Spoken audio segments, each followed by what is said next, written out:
Oh, hello, lovely people. I was just admiring my pressed penny collection from Disneyland, my trip last February. It was a great time. It's a fun place. But we're not here to talk about Disneyland. We're here to talk about Mystery Titan Theater. We got another episode coming up, and I want to remind all of you about the Patreon, because the Patreon exclusive gift from this particular episode that you're going to watch with the great Matt P. from All Star Wrestling. I'm going to include a link to their company down here because, even though I am, proud owner and member of the team that puts on Boom Pro Wrestling, which, as always, you're going to see a clip from that today as well. Now, maybe I'll include a link down below as well for that. I love All Star Wrestling as well here in Vancouver, and Matt's a big part of their recent success that they've had. So join the Patreon. You'll see a link in the description below. Don't forget about the Twitch, twitch.tv/Jarvis Washing Machine. Every other Saturday. Here's Matt P was just the last one, October 7th. What we got coming up, October 21st, the return of my dear friend, Zubin Sundar. That's going to be a great one. After that, we got another fellow Boom professional wrestler, the big cat, Scott Henson. That's going to be great on November 4th.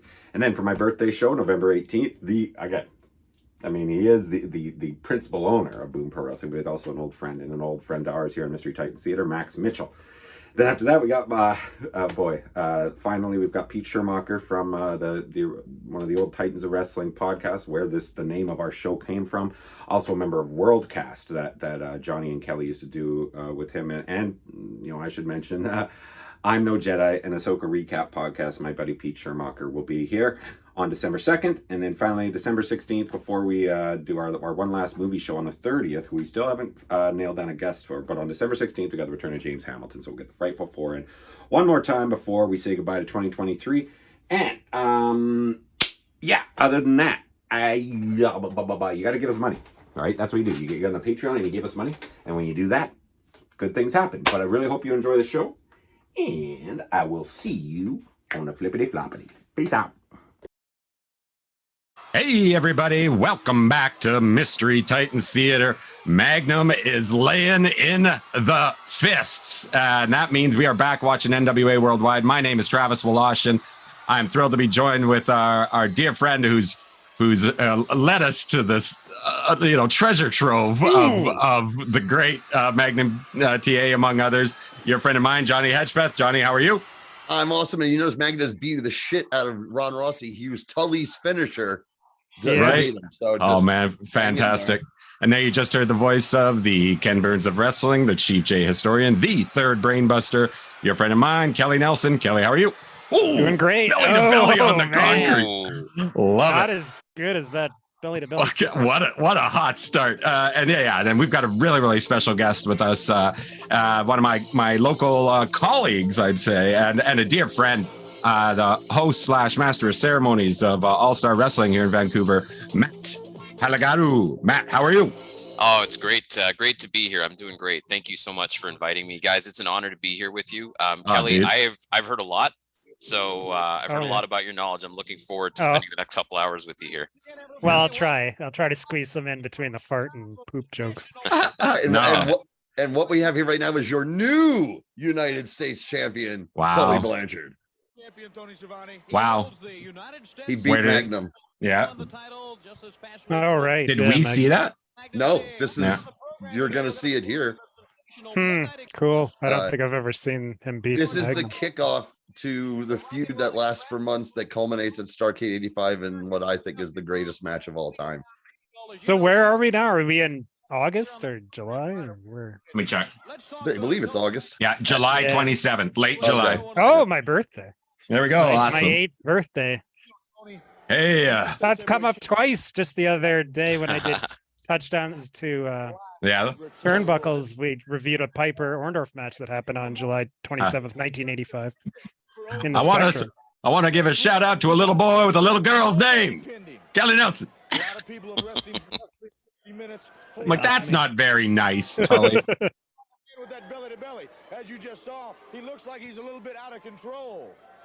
Yeah, it is funny. Magnum's pissed off because A, he got cheated out of his title. B, he got attacked by the Andersons backstage in Philadelphia, which we will see today with one of the most legendarily bad promos of all time. And that's why his face was messed up. And he beat up jobber Ron Rossi, who didn't do anything wrong.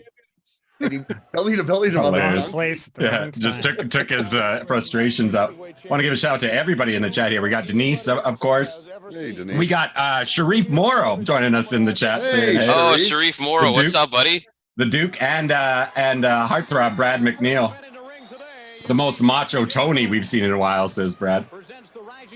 Yeah, what up, Sharif? Awesome for you to join us. Ooh, the junior heavyweight title, rare sighting. Yep. And here we have, this is such a weird thing because I watched all this. This was when I was 15 years old, right? I have no memory of this tag team, the Rising Suns. No, I've never heard of them. One of them's Kendo Nagasaki. It looks like it's not like they're just masking people up the way they would in Memphis to get kind of beat up. Well, in the South, they used masks. Yeah. A lot in all the territories. You said one of these guys is Kendo Nagasaki? Yeah, one of them's Kendo Nagasaki. Not the famous one from England, the famous one, Florida, the famous one from Florida. Yeah, well, not as famous, at least in my eyes. Masks kind of look like the machines. Yeah, that's what I was gonna say. But with red, yeah. Mm-hmm. Pretty, I think it's the same except for red. Mm-hmm. Who's Denny? They're both Kendo. Or who's what's his name? Denny Brown, Johnny? Yeah, Denny Brown's the junior heavyweight champion with a pointy belt. Yeah, and who's his partner? Hard Rock Ricky Reeves. Cool. Like Sharif immediately using the Jimmy Hart emote. I like that, buddy.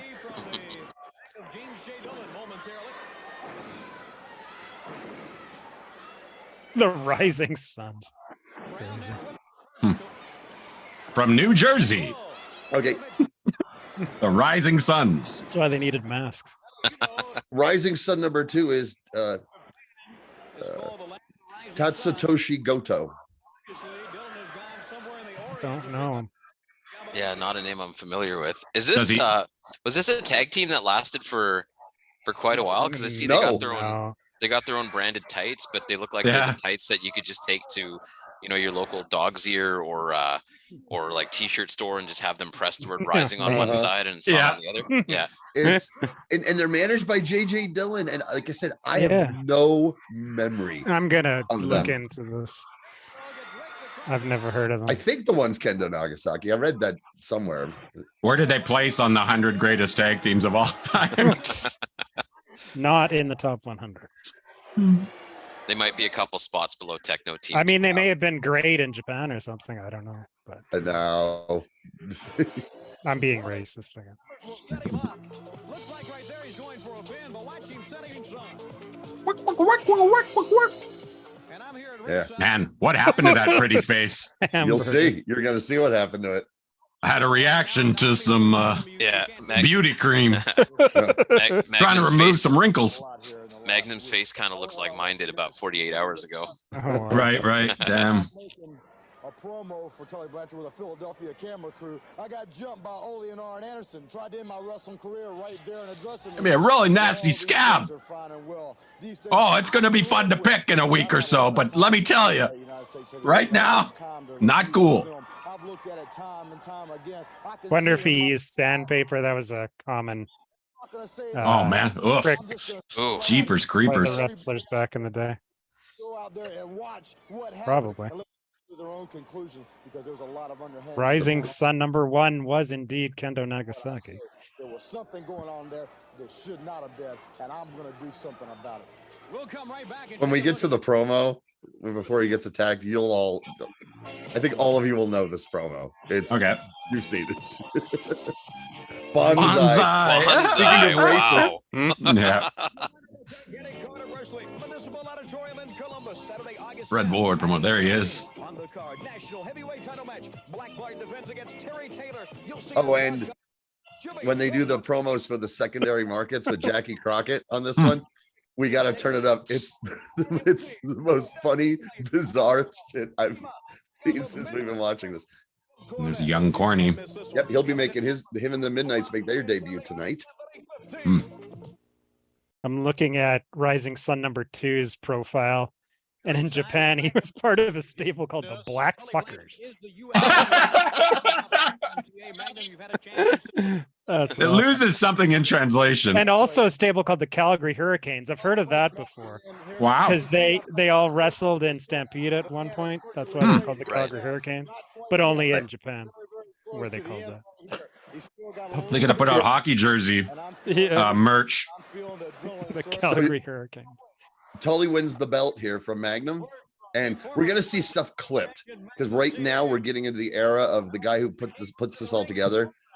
He clips out what YouTube says he has to clip out because they exist on a DVD somewhere. You start seeing little clips, but essentially, some mysterious person dressed like a cop or a security guard ran down to ringside, slipped Tully a roll of quarters, and he hit Magnum and pinned him. And remember the last time we saw Baby Doll, she had run away from Dusty Rhodes on Floyd the horse. On horseback, yeah.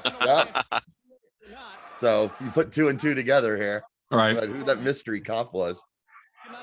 Oh, we got some heel fans. Yeah.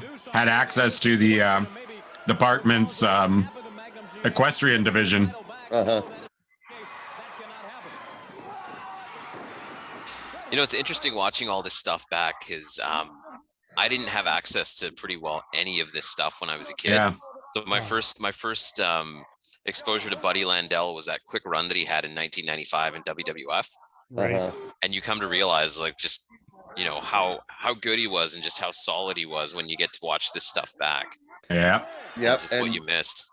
And then how self-sabotaging he was as well, because there's never a more talented wrestler who fucked things up for himself more than Buddy Landel. Something about the name Buddy makes you like a hidden gem of a wrestler like Buddy Rose, right? Right. Most are only known, or Rose is also known for his short tenure. Buddy Murphy's in the chat. He's saying, "What about me, mate?" And there's the Nature Boy Buddy Rogers. He's the exception to that, of course. And that short WWF run, he didn't fuck it up. He slipped on the ice and like fucked his knee up, and that was the end of that. What up, Scotty DA 78 in the chat? There you go. What's up, Scott? Is that local Scott? That's local Scott. Yeah. Dope. Scott Dope. that comes What's with up, you Scott? to the boom shows and things once in a while. Him and his wife.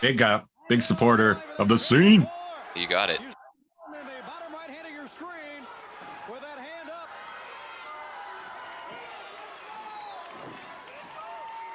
And that delicious cookie, Nutty Buddy. I could go for a Nutty Buddy right now. Looks like Landel's. Look like Landel's about to Nutty Buddy in his shorts. They're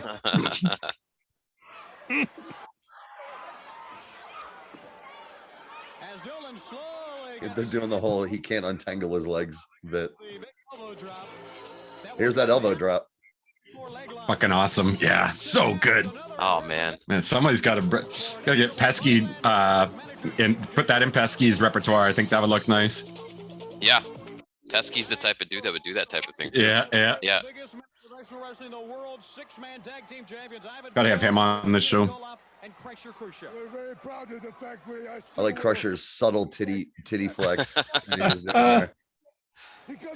That's how they do it in Minneapolis. Yeah. But in Russia, it has to be it can't go over a certain amount of vibration. Right. Funny, in WWF, when he's Smash, he doesn't seem that big, relative to the other wrestlers. But here, he's just as big as Nikita. And Nikita was always thought to be like a jack monster. Yeah, for sure. He got chubbier in WWE. I mean. Duke wants to see someone hit. Wants to see Nikita hit somebody with that chain. Oh, it looks like we almost did. Yep. They had to cut away. About. A millisecond footage. Yeah. Too violent otherwise. That's hey, and big shout out to me. I wish I knew the guy's name because you've seen it, Kelly. It's just classic wrestling guy or something. Yeah. The channel. Yeah. But He apparently, when he put all this up years ago, he apparently went through this with a fine-toothed comb, cutting out seconds to make it be able to be on YouTube. Oh, Can I talk to Tom Long? I love this. The station salute of the week. Yeah. Hickory, North Carolina. Hickory, North Carolina. WHKY. You know what? Scott used to live out east, and he's been to so many little like wrestling towns and things. I can almost guarantee. I feel like he's gonna post in the chat that he's been to Hickory, North Carolina, and watched 200-person ECW show or something there. Wow. Oh, here you go. Turn this up. This is okay. This is so funny. The best Black Bart promo of all time. Davis, the Italian Stallion versus Bob Roop. This was another Crockett, right? Yeah, with Jackie Crockett. Yeah, this guy, he's horrible. Yeah. Keeps looking off camera. He did all the camera work, though. He was a brilliant camera guy, but okay. Not so That's much. what he's watching. He's watching the guys. He's like, hey, number 2, Midnight Express. get in a tight on me. Mad Dog Buzz Sawyer and Brett Sawyer. Let's talk to Black Bart Check this this out. time. Jackie Crockett. I look around and all of a sudden this Terry Taylor's on the scene, and you know what I'm talking about. You know what's in my mind. Visibly You know what I inebriated. wanna say. You are the ones that got him in this territory. You and your 2 brothers. You understand that? You don't outsmart me, because I get up real early in the morning. And I ought to slap you with this whip, but I ain't, because 10 a.m., 10:30. Terry Taylor, I want you in the ring, and I want you in the ring bad. They've seen us fight already. Your friends out there, my friends out there, chunking each other back and in. McNeil says, go ahead. That beard is mostly pubes, Brad says. Shout out to Black Bart, who's got a GoFundMe out there. He's going through cancer. Oh, really? Anything goes, Kevin. All right. Oh, wow. Sullivan's in the team. Crack the can, have it yet. Columbus, Georgia. I have left a trail of broken bones and crimson rivers running, as the chairman of the board has decreed. Sinatra? Slater, your head belongs on the mantle. And He when was I the take real that power head on behind- the mantle, Yeah, he's behind the the head Army of of Darkness. He's the head of the Army of Darkness, is Sinatra. That's It's crazy. I can see. Jim Cornette. Here we go. All right. Once again, my rosacea, all gone. Your tractor, stagger on into the building, knock a few foreign substances off your shoes, and watch the Sawyers go down. Because the Midnight Express Man. taught him a couple of lessons. In Just looks Columbus, like Georgia. somebody who We're got fixed to teach him one more. You bullied people don't think relentlessly, that the Sawyers and now are he's the only finally people think that I'm the finally greatest found tag a team place to People let don't loose. think that the Midnight Express are the greatest tag team, and That why guy that's girls- going to show up to his 10th high school reunion and say, "Look at me now." Yep. Recognize this tennis That was racket. kind, And they're that was like, kind no. of his character. He was a Yeah, rich yeah, guy. yeah. Yeah. Oh, for sure. Yeah, Yeah. that's what made him a great heel. It's really 'Cause funny. everyone thought he was a wimp. And when he was a Right. kid, when he was a kid, I doubt he was bullied, because Cornette is deceptively a fucking giant. Right. And since the age of 12 was at ringside fucking taking pictures. you know? Yeah, extroverted personality. Yeah, I don't think he was a quiet kid getting stuffed in lockers.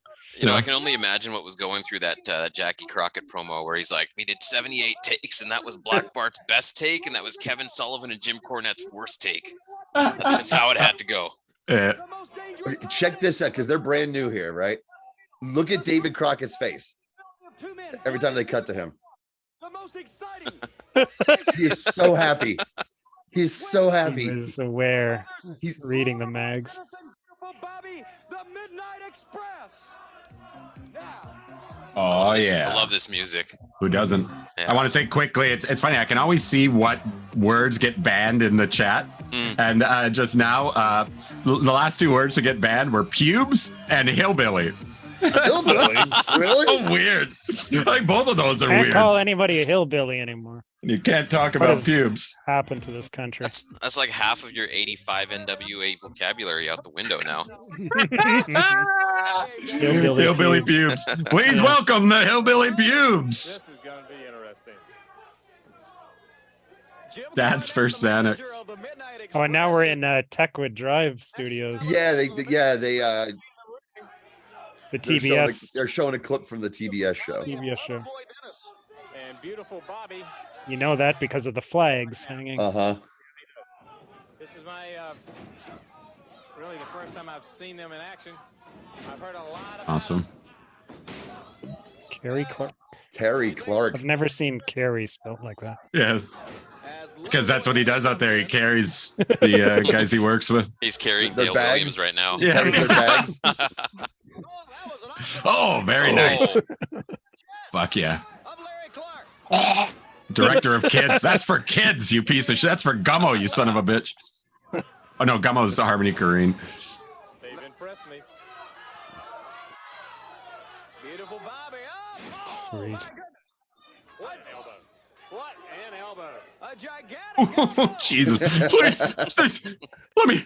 Oh, Graham Chapman. All right. Well, perhaps I'll hit you again. Oh, no respect for that Nice. guy, huh? They just cut straight to the instant play. Well, they had to see. on the shoulder, and we're back to live action again. Like I said, it's about like Jim Crockett is they're heels, right? And you could he can't help himself because he's like, he owns this fucking company. He's super excited. Mm-hmm. Right. Well, they would, yeah. Because very successful. Well, they just got the rock and rolls in, and then they bring them in, and they. Kerry Clark is a fucking awesome. I'm a big fan of these jobbers, though. They're doing a great job.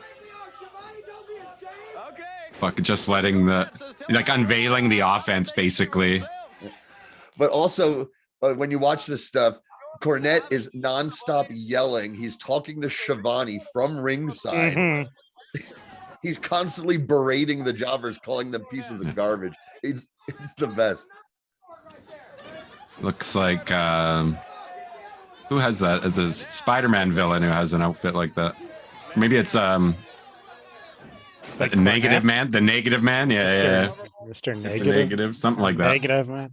Yeah, that's what I was Ooh, thinking. Too. nice gut wrench. Really like yeah, great to see these two. They Just totally fire being up. showcased. Yeah. Yeah, they totally fire up them and the Rock and Rolls totally fire up the tag team scene in Crockett. Oh, Like, yeah. everything speeds up. Mm-hmm. And Cornette just jumps off the screen as instantly the number. Like he's like Yeah. the number one manager pretty quick. Yeah. Mm. Like His even though promos are yeah, legendary. because even though JJ, has the Horseman, he's not, so technically the number one manager, but he's surrounded by the fucking Horseman. Cornette is a one-man show. Cornette was must watch TV. Yeah. And he had like a ton of Totally. heel fans would come to the tapings and dress up like him and all that. Here you go. Oh my gosh. It's awful easy to talk when your big man's on top of Look how happy he is. My wife always says. Has that tennis racket. He was so good. He's like the Quentin Tarantino of wrestling in a way, Cornette, because he was such a expert on everything before he got into the business. Knew everything. Right. Was the photographer. Was a super fan extraordinaire, and then once he came in, he was immediately like the best. Well, but nobody could talk like him. That was Yeah. just it. It was like, Oh, Jesus Yeah. Christ. there you go. Look at this That's pin. Oh my God. You could kill a man.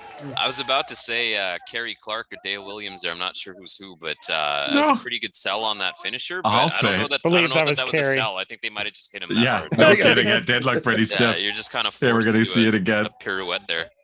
Now watch this.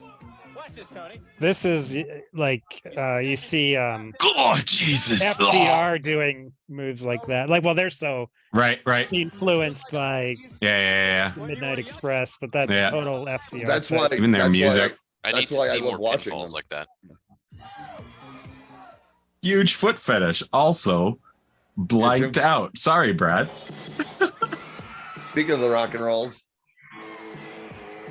I'd also say Jim Cornette worked at a video store, but only in the wrestling video section. Yeah. uh, Great. He must have worked at Flicks in Calgary because they had a great wrestling tape selection. And my buddy Colin cleaned them out. Our friend Colin. Yes. Yeah. I went to that sale too, and they were all gone by the time I got there. Here we see the Rock and Roll with their rarely seen in Crockett shiny pants. Yeah. Yeah, I don't know why they didn't wear them more often. They're nice. I mean, the excitement is incredible here as the I mean, it's clear what they're doing here. Like, here's the Midnight Express. Here's your new tag team champions, the Rock and Roll Express. They're gonna feud. Right. Yeah. Well, they had feuded in Mid-South before this. Not that they. I don't know if they acknowledged that or not. On no, I don't think so.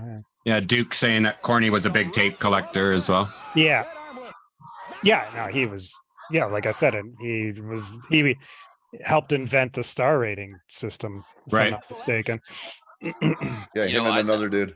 I'd love to actually, because Cornette talks about every time he shows up on all these interviews and things on like Dark Side of the Ring, he talks about being a wrestling historian, talks about being a collector. I would love to actually, see the Jim Cornette Museum one day. Like I've only seen pictures of his attic and things like that, but I know his collection got to the point where he actually started selling things off from Smoky Mountain. Like at one point he was selling all the canceled checks, and I actually have a small handful of old canceled checks from Smoky Mountain. Oh wow. Amazing. That's awesome. Yeah. That's great. I've seen it in he did a series of shoot interviews with Bobby Heenan for RF Video, so and in one of them he's giving a tour of his attic museum to Bobby Heenan. He's also got a huge comic book collection too. That's the amazing thing. He's like an expert in comics as well. Has he ever done talking head stuff for a comic documentary? Not that I'm aware of. No. Yeah, I don't think so either. I don't care for these rock and rollers. See that guy? Yeah. Those pants are way too shiny for my liking. Dry clean only. My 14-year-old daughter here said she's going backstage to meet him. Frankly, I don't care for the bulge. I think one of them has a bulge. I noticed. I can't tell where the brunette one's looking. Looks shifty to me. Rock and roll is king. I love it. So trying to figure out Boogie Woogie's doing there. Who's this Fred Ward that they're talking about? The guy from Remo Williams. I was gonna say it's not Fred Ward the actor, right? Yeah. Or isn't wasn't he an animator for the Rocky and Bullwinkle, the Fractured Fairy Tales? Wasn't that Fred Ward? I believe it. Really? As far as I know, he was the promoter in Columbus. I confuse him with Fred Willard, R.I.P. All right, here he So she's back. He knows what she did, but she's not admitting it. And Baby Doll's looking quite fine. Yes. Yeah. Very fine. It is late July. You can tell. Classed it up. Okay, she just hooked up with Dusty. She just dropped about something about being in Hawaii. Dusty is frustrated. She's been getting over on him this entire time, and Dusty's now having a nervous breakdown. So hilarious! Look at his tie. Yeah, I love it. Like the, it's the. I kind of wish I would have lost the match. You had them picked up somewhere along life's highway. That's risky business.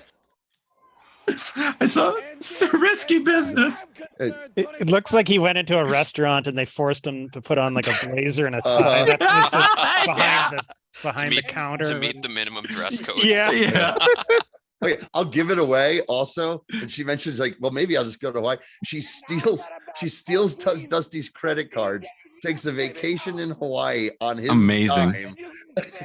Incredible. That's so good, man. So and this is Dusty booking this at this point, right? Yeah. That's pretty awesome. And what they did, it's the way they because Dusty Tully had been feuding for a long time, and the way they shifted over to Magnum but keep Dusty involved, and then he moves on to Ric Flair. It's a really interesting passing of the torch the way they did it. Instead of this angle stopped, now this one starts like we have nowadays. It was just like it evolved from that. They would do that quite often. Yeah. And doesn't Baby Doll stay with Dusty Well, eventually until mid '86 or whenever? Well, no, after no. She's That back. was later. Okay. Yeah, right, that's when she turns babyface, because after 85, when Tully loses the belt to Magnum, JJ starts getting in Tully's ear and blames her for the loss. Tully slaps Baby Doll. Dusty comes to her rescue, and then she's a babyface for a while. Okay. Yeah, that's good booking because they established that they'd had some sort of connection before. Stat guy Brad has found out that Rocky and Bowenko was Jay Ward, and Fred Ward was Remo and Tremors. Yes, Remo. R.I.P. to both. Because every night Some high-waisted pants on the Nature Boy in this outfit. best competition. Looking good. Each area around the United States of America. I heard that guy that recently somebody was sharing those. I think it's someone doing a Dusty impression calling someone named Ric Flair, but it's a different Ric Flair, and he's like challenging him to a match. It is so funny, man. He hangs up and he calls him right back. Being the best because I faced the best and I've beaten the best. And the Americana, the theme song's playing in the background the whole time. Yeah, I've heard it. So funny. And watch that film that you played earlier of Nikita Koloff. See, because what it's delving into, Flair's still a babyface. He's still feuding with the Koloffs. Dusty's about to get involved in that, which will lead to the Flair Dusty angle. Yeah. Brad says Natch at his most Venture Brothers. Looking so bad. Tell the world that when you get me, you're gonna take. He's trying to match Dusty's look. Yeah. Sick of this dress code. The one thing I can agree with you, Dusty. A lot of guys have told me they're gonna take this. Do not. It's old boys club. Button it all the way up to the top.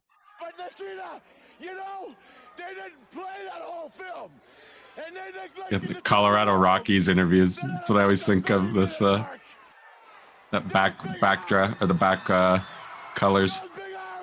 Dude, you have no idea how we as a state and fandom mocked them for losing 100 games. The baseball team. I was talking about the old hockey team. Yeah. Old hockey team. Okay. Yeah. But yes, their baseball team deserved to be mocked for that horribly. It's like everyone here was coming up with like, someone said, people were sending them congratulatory cards with congratulations on losing 100 games. Damn. It was the first time in franchise history. You have to celebrate that. Since baseball came up, I wanted to say there's some wild games today and results. Yeah. Denise said she's happy. Kershaw got chased after 1 out in the first inning. Wow. Who won the Philly-Atlanta game? I guess the Phillies won. Shut out the Braves. Wow. Super potent offense. Okay, here we have. Oh god, if you saw it before, is that Spivey? That's American Spivey. Starship Eagle, and he was in his full extra from Jesus Christ Superstar, right, look with the furry roadie boots. So then Scott Hall's around at this time. No, Scott Hall had already taken off. Okay, were they actually both in Crockett together? Yeah, they were a tag team. They were the American Starship. Right, but I wasn't sure if that was in Crockett or if that was in another territory. No, it was in Florida, and I think, and then briefly in Crockett. Yeah. And Scott Hall took off and went to the AWA. Probably. Went to the AWA, yeah. Yeah. Yeah, well, he was going to get lost in the shuffle in in Crockett, so it's probably a good. Well, also part of a terrible fucking gimmick. The American Starships, Eagle and Coyote. Yeah, it's dumb. I mean, the T-shirt ideas are pretty cool. No, terrible. I'm gonna find one for you, buddy. Next birthday. I say that as someone who was I say that as someone who was 15 years old watching this, and we were like, we're the target audience, right? And we're like, that's fucking stupid. Yeah.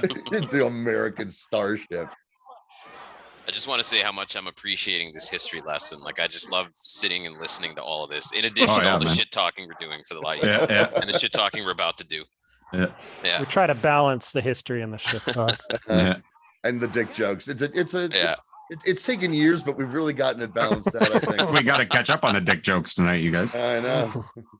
I mean, there were a couple bulge jokes earlier in the Rock and Roll. That's right. That's right. That's right. Yeah. I felt like right the on. quota was hit for a Travis, few minutes there. consider it done, sir. Brad says the American Starship tees are all cut off at the midriff. Yep. 100%.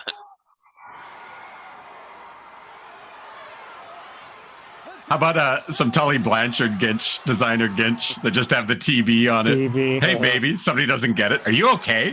What kind of underwear are those? That's my Tullys. Yeah. Are you wearing someone Nothing else? gets between Are me you and wearing my someone tongue. else's underwear? No. You have tuberculosis? In the ring, there's a little bit of give to the ring. Okay, I'm writing that one down. Yeah. You have tuberculosis.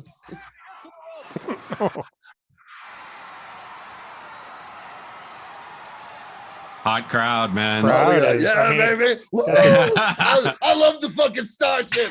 Fuck you, headset. We built this city. Those boots are something else, man. Those boots that Spivey's wearing. Yeah. I've always been a sucker for furry boots, though. I gotta say that. Going back to what's his name? Bruiser Brody. Brody and Buzz Sawyer. My favorites are also in Buzz the Sawyer's because territory. they were giant dog feet. The Berserker.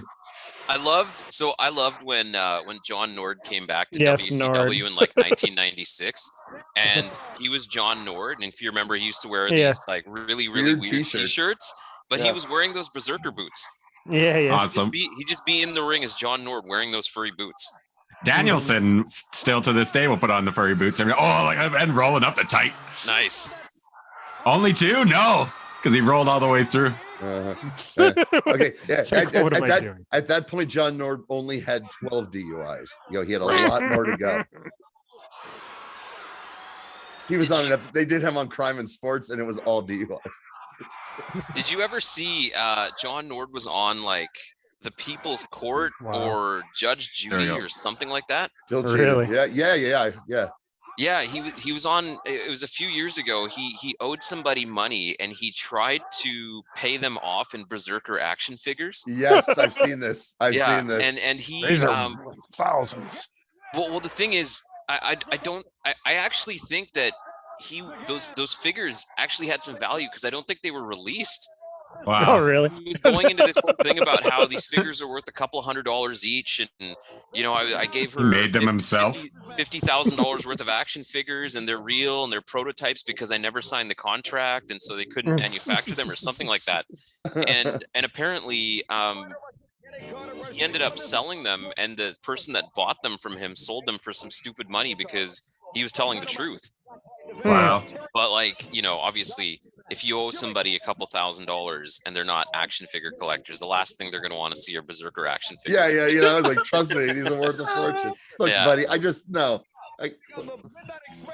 Apparently, the defendant is pleading Huss. Oh,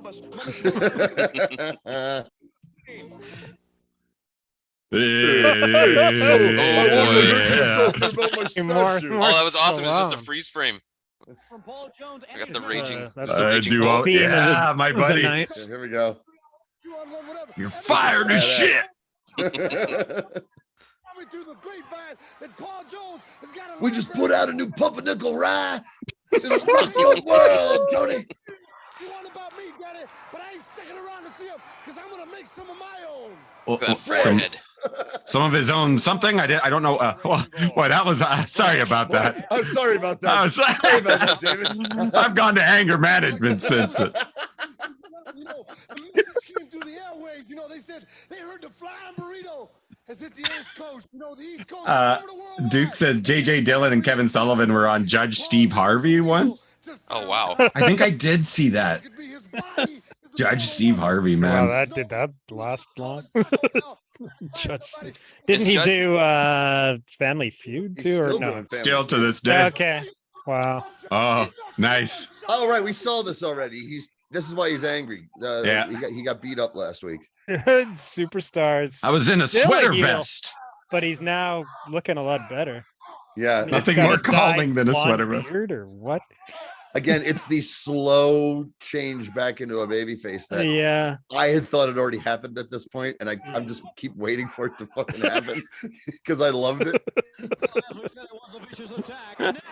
Here we go. Oh wow. Abdullah versus Oh, Ron Bass. Ron baby. Bass. This is kind of a low key, interesting. Is match. Abdullah already? Main Abdullah event in any already arena, Jess. Yeah. Soon. Yeah. Well, that was the thing, Matt, that really grabbed me about finding Crockett after only watching WWF when I was a kid. Was every now and then they had good matches on TV. And it was much more exciting and hard hitting, and The finest look at some 85 fashion right there. The crowd is just red hot. Yep. JCP was awesome in 85, says Duke. Yep. Yeah. Hell yeah. That's 85 what- and 86. 2 big years. One of my favorite things about going back and watching some of this old Crockett is when they would do the Great American Bash tours and they would be showing matches from the various venues. And you could go through an hour of TV and get matches from like 7 different venues. You'd have, the local airport / tire care / swimming pool. And then you could have a giant stadium as your next match. And you could have like an airport landing strip and then a racetrack. It was awesome.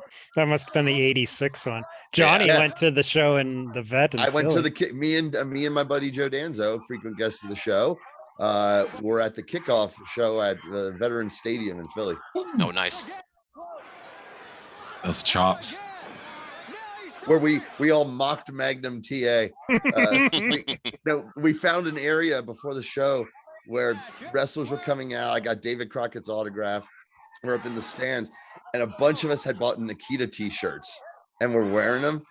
And we're like, oh yeah, and Magnum comes out just around, and we say, hey Magnum, hey Magnum, hey Magnum, and he turns around and we all go, that night, and he looks at us with this looks like fucking pricks. Fuck you. I scabbed my face for this. Oh, fuck yeah. That was a Judas effect. Great. Yeah. Judas effect. Fucking Judas Gordy special. Like fucking Ronnie looked like a young Ron Stern coming in with those elbows. I was about to say that looked better than anything I've seen Jericho do. Oh, boom, nice. Oh, the referee killer. Wow. Fuck yeah. Hey, have a seat, motherfucker. See, this is now the official coronation of Ron Bass as a baby face. He's been fighting against JJ, but he hasn't been accepted as a baby. This is mid-century modern. This is a really nice feat. That's how angry I am. Too many years as a bad guy to be trusted. Yeah, they did a slow thing where he's just a bad guy feuding with his former fellow bad guys. My Now Billy Dusty- Joel fades. Look at his gear here. Yeah. I know. I saw the funniest clip of Billy Joel recently. Someone was making fun of that that band did a remake of "We Didn't Start the Fire" and how terrible it is. Yeah. And they're like, and Billy Joel hates it too. And they show this clip of him live in concert, and someone's yelling for it, and he's like, "Nah, it's the worst piece of shit I ever wrote." Really? Thank God. That's Hope funny. he feels the same way about Uptown Girl. Yeah, well, I can say that's the second Ollie, he has so many. Yeah, he has so many past.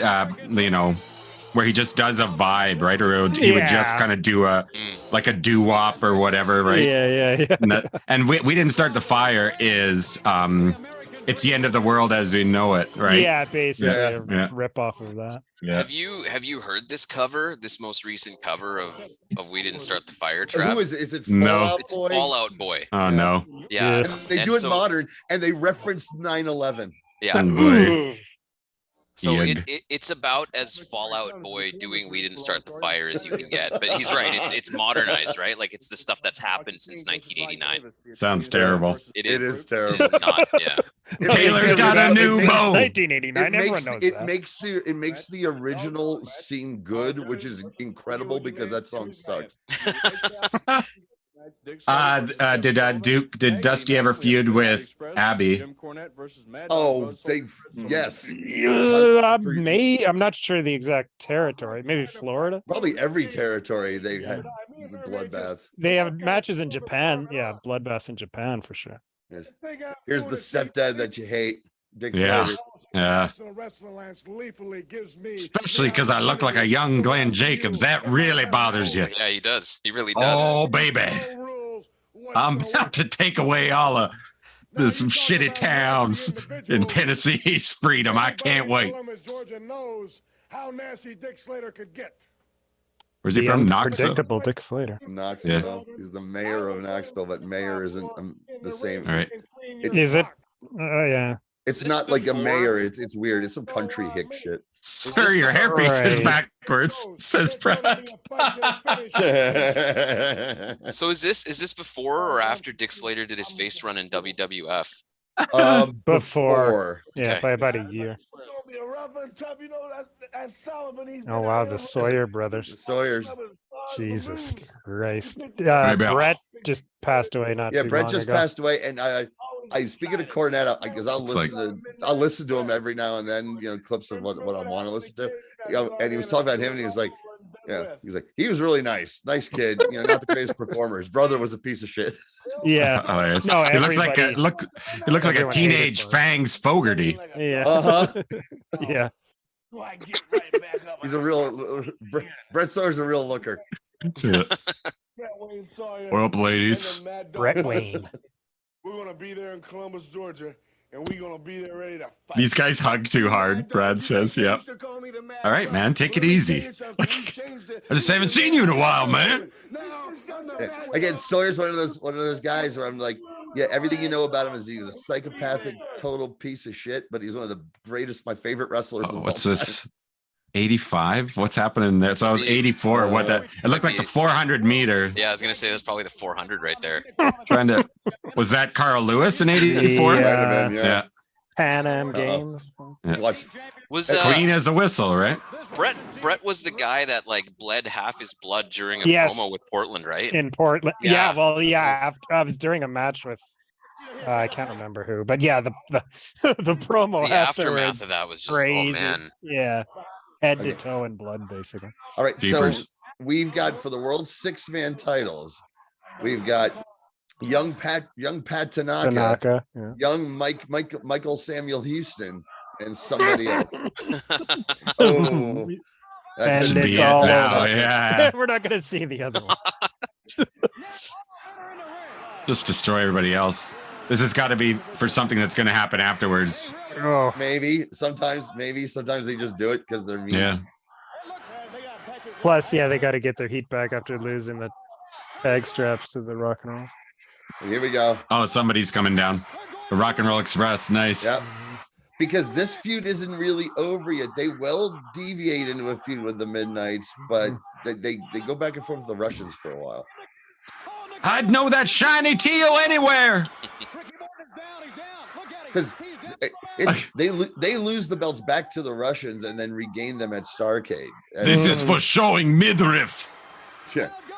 How dare you? He's got a good Fuck point. yeah. He's got a point. Yeah. Those shirts look stupid. Holy shit. Uh-oh. Oh man. Come on. That's what you get for yeah. sticking your nose in. Fuck yeah. Going up top. Nice. That's what you get Thanks for for coming sticking your down. nose into Yeah. their business, buddy. That'd be a Next. great finisher today. No kidding. Nasty. We got to show that one to our boy Rex Rothschild there. Ah, yeah. I like That it. could be a Rex and Gambler type of thing. Oh my God. Nice. Oh, He saved him. He dove in to It save did. his buddy. that's what a. This is madness, man. Who's coming? Somebody else? Magnum? Dusty? Dusty, No, it's no, Flair. Holy Flair. shit. Flair. It's Oh. Flair, baby. Flair. Because he's feuding with Nikita. God damn. It's cuffling. French Driving me cuffs. crazy. Yes. Get out of the way, Tommy. And, Oh, and Manny's Manny. there. And Dusty. And Dusty, Magnum. everybody. Just Dusty can't miss a run. Seen enough. Yeah. And Magnum. Wow, what a show from top to Yeah. bottom there, Johnny. Yeah. Yeah. I told you. I looked at him like I remember watching this one on a Saturday morning. Yeah, This is the man, and we've legendary seen a one. lot of great TV, and that was really as good an hour-long wrestling show as I've ever fucking Yeah. seen, man. Yeah. So good. Non-stop Minus that Black action. Bart promo, of course. I love the Black Bart. It's all We part missed of the part- magic. We missed the part where he looks down. He's like, "I'd hit you with this rope if you were down." And he looks at Jackie Crockett's dick and goes, "Ugh," and then goes back to his promo. It's Hilarious. wonderful. Incredible. All right. Okay, so And- tell us a bit. Oh, What are we wow. looking at here, Oh, man, I thought Johnny? we'd throw a little something in the middle of between the two longer shows. A no DQ match from Continental that I found in the Bloodbath thread at DVDVR. All right. boy, Yeah, all you've right. been It's October. using that for yeah. And it is, let's see. There's Tommy Rich. It's Tommy Rich and one of the Armstrongs versus Jimmy Golden and Robert Fuller, who were my Yeah, favorite tag teams once I got to discover them, because they were Bunkhouse Buck and Colonel Parker Colonel Yeah. Parker. in WCW, and which I hated. It was so stupid. It's so lame. But here they were robe wearing Armstrong. badasses who came out to kiss. Really? Yeah. They got Tommy Rich has legs. I know. Like ZZ Top were used by so many teams in the 1980s. So funny. Tommy's got legs. They're getting kind of chubby. He waxed him last night. Check out this entrance. This entrance fucking rocks. Yeah. Burly lamb.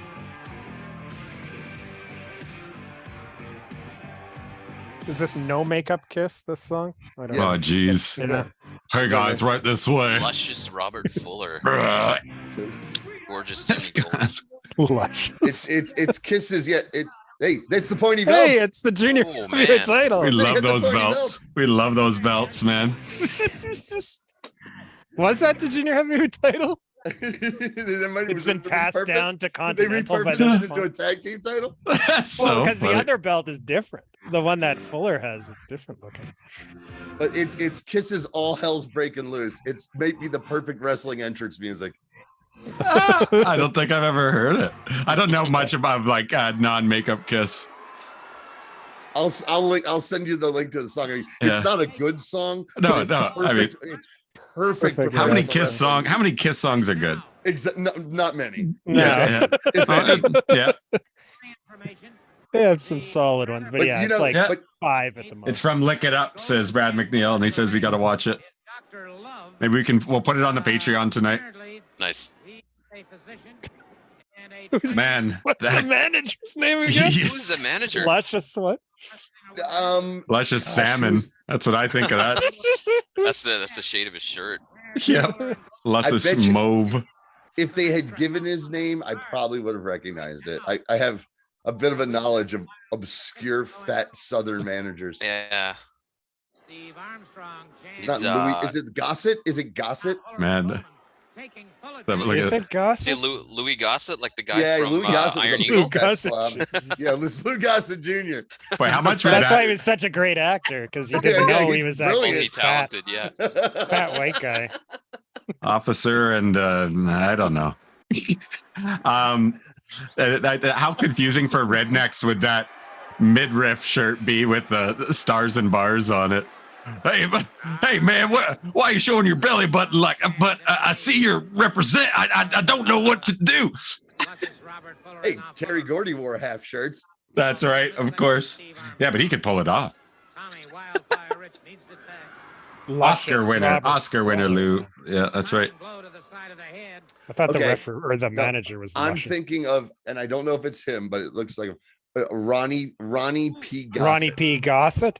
Yeah, could be. If it's anyone, it's him. And it's when I typed in Gossett wrestling manager. The first thing is Ronnie P. Gossett wrestling Memphis wiki.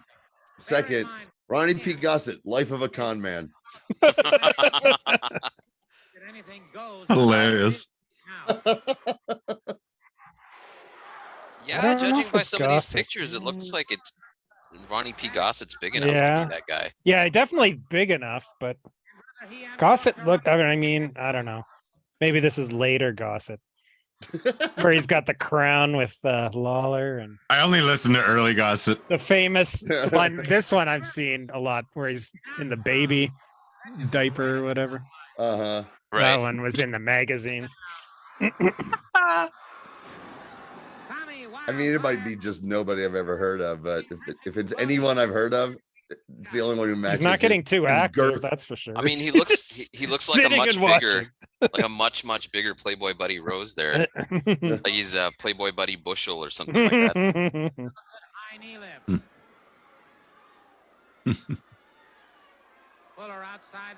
Well, this territory is actually full of gems. Continental, we've got all kinds of bloodbaths and cage matches. Exactly, and I wanted to start. Oh, he's getting involved. There's not a lot of like Dr. Love, I think he was called by Gordon Solie. I mean, I was calling him that before I learned his name. Oh, okay. It's Dr. Love. Okay. It looks like, I mean, he's got to be extra pissed off.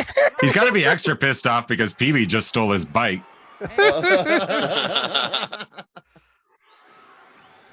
That's who it is. Hey, it's Enrico Palazzo. same actor. Well, no DQ. Dr. Love can do whatever he wants. Dr. Love, all right. Another Kiss reference. Call in Dr. Love. It must be on purpose. Maybe. Yeah. Look at this. Look at this fella. Did you guys? Duke is asking. Did you guys do a Titans episode on Continental? Yeah, one. Yeah, one episode. Yeah, we did the I Want to Talk to Tom angle, and right. I can't even remember what else we did. I'm gonna when it's my turn to start putting stuff together. There's not like a lot of full shows out there at Continental. No, it's right now there's a lot of great footage. I wanted to start Yeah. having a Continental moment every now and then. It's great Yeah. stuff. It's stuff you only read about in the magazines. Yeah, and the Aftermags didn't give barely too much covered it. focus. Yeah, Yeah. it was totally under the radar, even though it had like a lot of big names, and Solie was involved. Stuck in the tape. Oh man, that's hilarious. Hilarious. Let go of the rope, you fool. Oh, got a pile driver. Dude, I hated the bunkhouse bug gimmick so much Yes, that I I know. couldn't get past it to see how good Jimmy Golden was. And I watch him here and I'm like, God damn, here we go. Tommy's busted up. Yeah. And then because he has great matches with Dustin Rhodes in Yeah. that stupid fucking Classic. gimmicks. And I can't get past the stupid fucking gimmick. And it's a great feud. He's from 1849.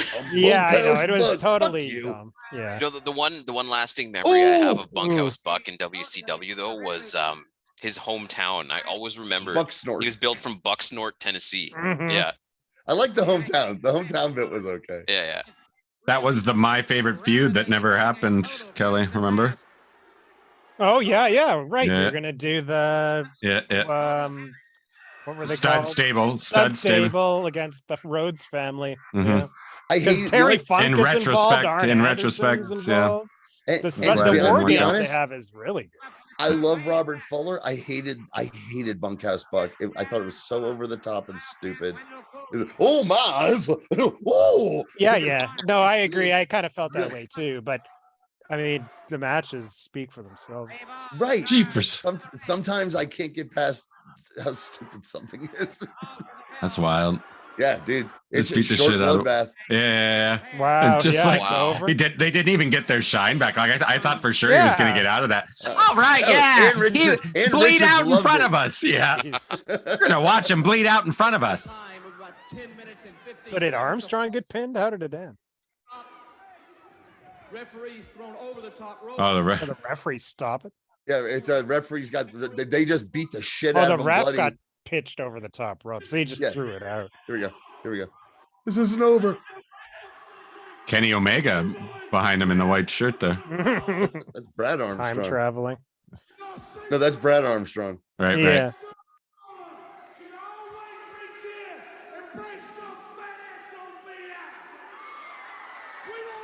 What year is this? Probably like 87, 88. 87. Pretty wild, man. Look at Armstrong's shirt. Jesus Christ. Wild. Classic bloody fired up Rich promo too.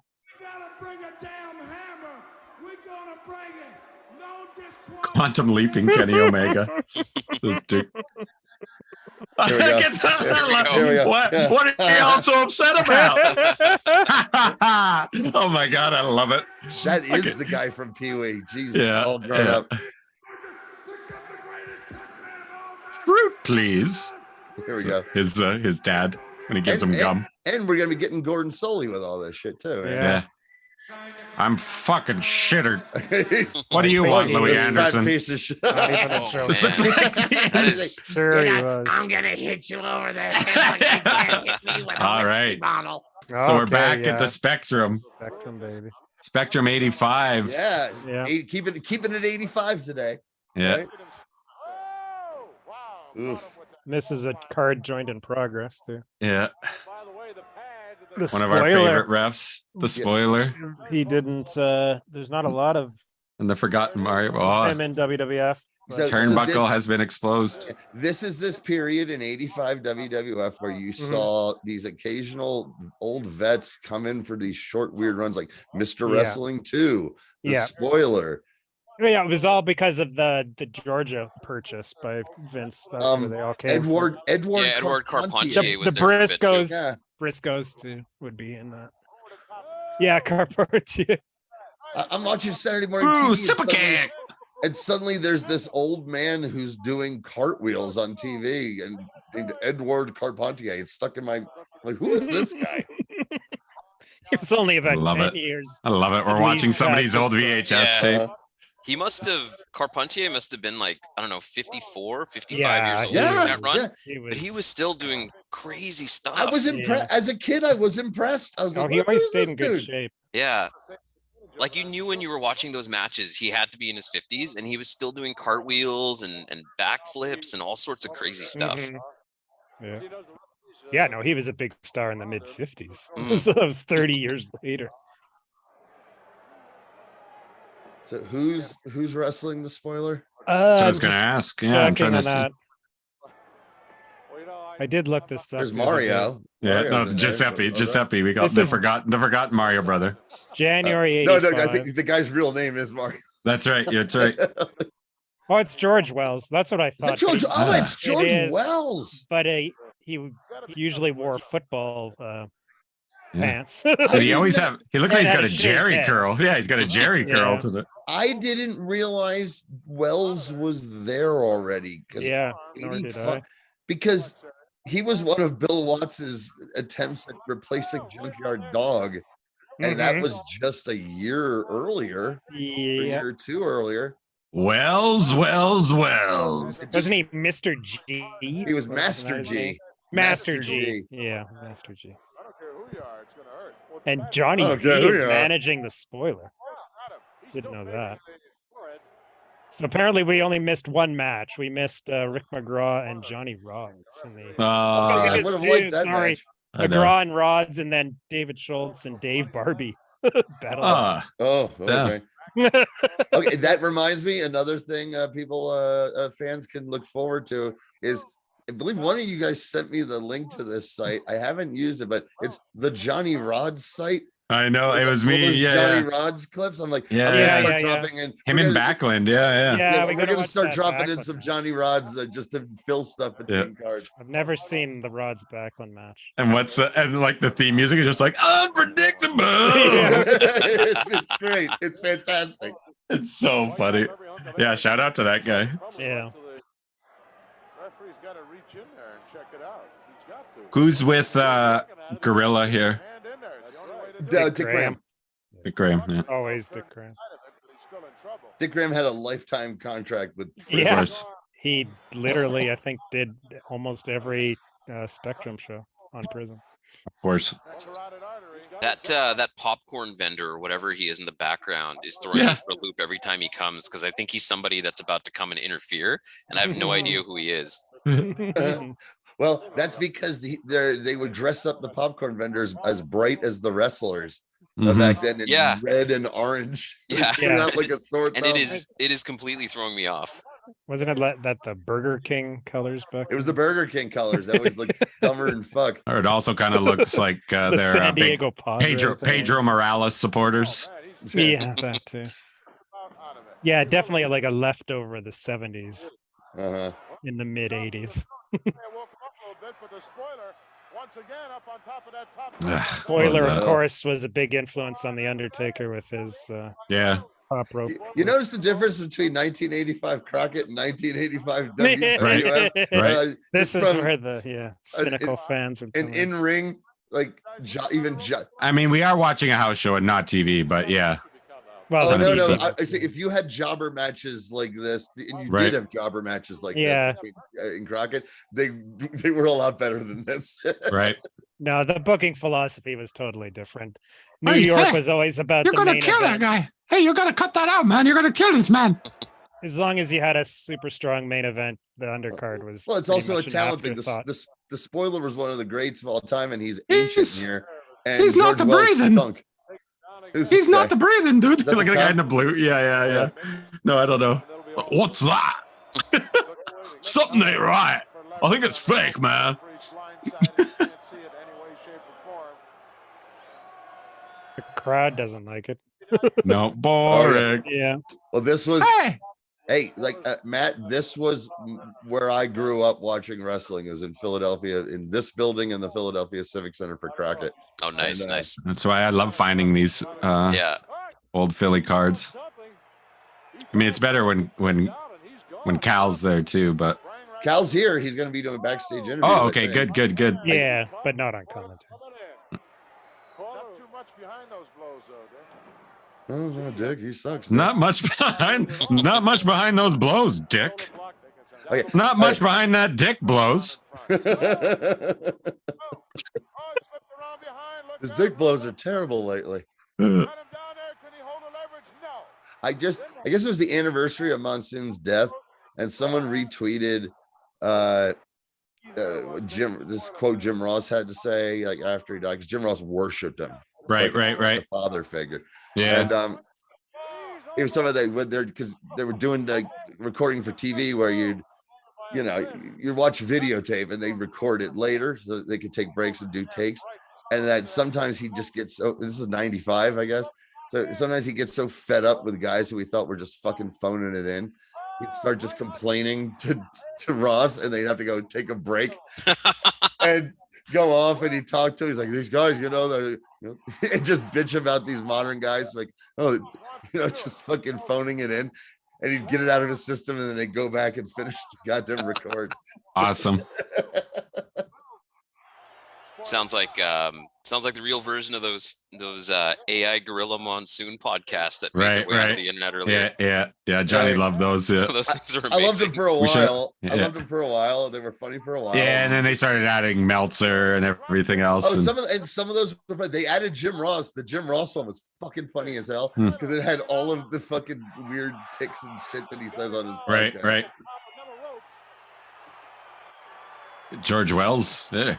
You want to dance with me? You want to dance with me, Mario? No, they're not, Dick. They are not, Dick. I mean, that one guy in the front row. He's going to take the mask off. Oh, Philadelphians are always suckers for potential unmasking. Yeah. It's Billy Joel again. He's just following everybody around. Billy Joel's our running gag tonight. Imagine he actually does it. We just never heard about this. Jesus. Random leaves in shame. Like, in an opening match, or like a third match on a card in Philadelphia. Like, people are throwing trash. Johnny, you as hard as I am right now. This is see. Do it slower, George. Do it slower. Oh God, dude, wrestling. I was 15. I was going through a lot of changes at the time. Mask edging. Always just got me right up to it. I was like, oh, very specific, very specific Pornhub search. Wow, that thing's just about off. It really is. Well, it's right off of there. I don't know. We'd recognize the a double chop to the side of the body by the spoiler. He's not worrying about tightening it up either. No, he isn't. So this is a random house show in Philly? No, they there was a pay TV service called Prism, and it had all the Philadelphia it's sports and movies. Like before cable, you could get HBO if you had a certain box. Prism was the same way. It was Philadelphia only, and they had like the MSG network had every single WWF Madison Square Garden show. This had the monthly Philly shows. Okay. Because they weren't house shows were the stuff that were just like going to your high school gym and stuff. The big arena stuff is where something maybe could happen. Right. And had the big matches. Okay, because I was thinking this was one of the house shows and was thinking, man, this is a long match for a house show. We're coming up on like 37. Yeah, this could be a 20-minute draw. Yeah. This could easily. We've watched so many of these house shows, and there are so many long ass fucking matches. The undercard is a mix of just horrible, boring ass matches, and then you'll get a hot gem, and then the main event's usually good. But the undercard is it's off. I was at a few of those WWF, even in like 86, 87 with the hot WWF crowds and the hotter roster. You still got an opening match of like, what is this fucking nearly 20 minutes of Steve Lombardi versus Jim Powers and something. Yeah. Now Powers Barry O was one of our more infamous where that's where we kind of fell in love with Barry O, but by the end we were so sick of it, never wanted to see another Barry O match. I love here you go. Love when people post like the historical cards from 87, 88, 86 when you're looking at like the WWF A, B, and C shows. Right. And you'll always have a solid main event, but the first match will be like Mario Mancini versus Ricky Itaki or something like that. Oh, we've seen many of those. We've seen Mario a couple times. Jeepers creepers. This is spoiler is just not into it himself. The spoiler is living up to his name as far as this show goes. Yeah, he's checking out. He's checked out. He's already got the car started. That was a terrible splash. Yep. Yeah, Wells did drizzling shit. Yeah.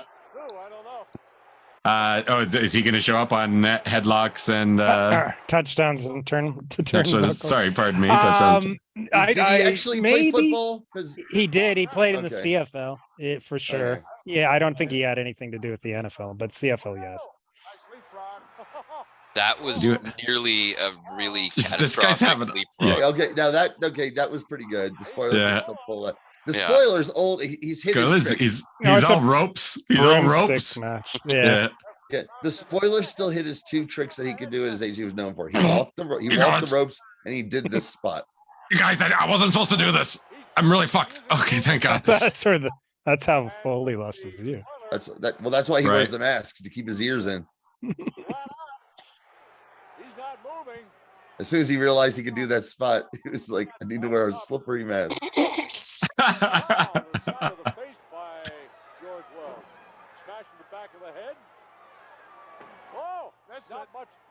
feel like this is time limit draw.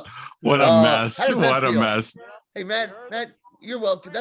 Now you're officially part of the Mystery Titans Theater family. Yeah. Got to see a time limit draw. Right? 20-minute time limit draw. The whole thing. You didn't see the whole thing. No, we did. Yeah. It was joined in progress.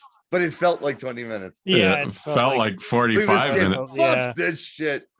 Fred Penner is pissed. That's me and Danzo. That's me and Danzo. Mid-80s Philly crowd, but their sports team. Look at that yellow kid. You guys. Yeah. This is garbage. Let's tear this place apart. He's leaving.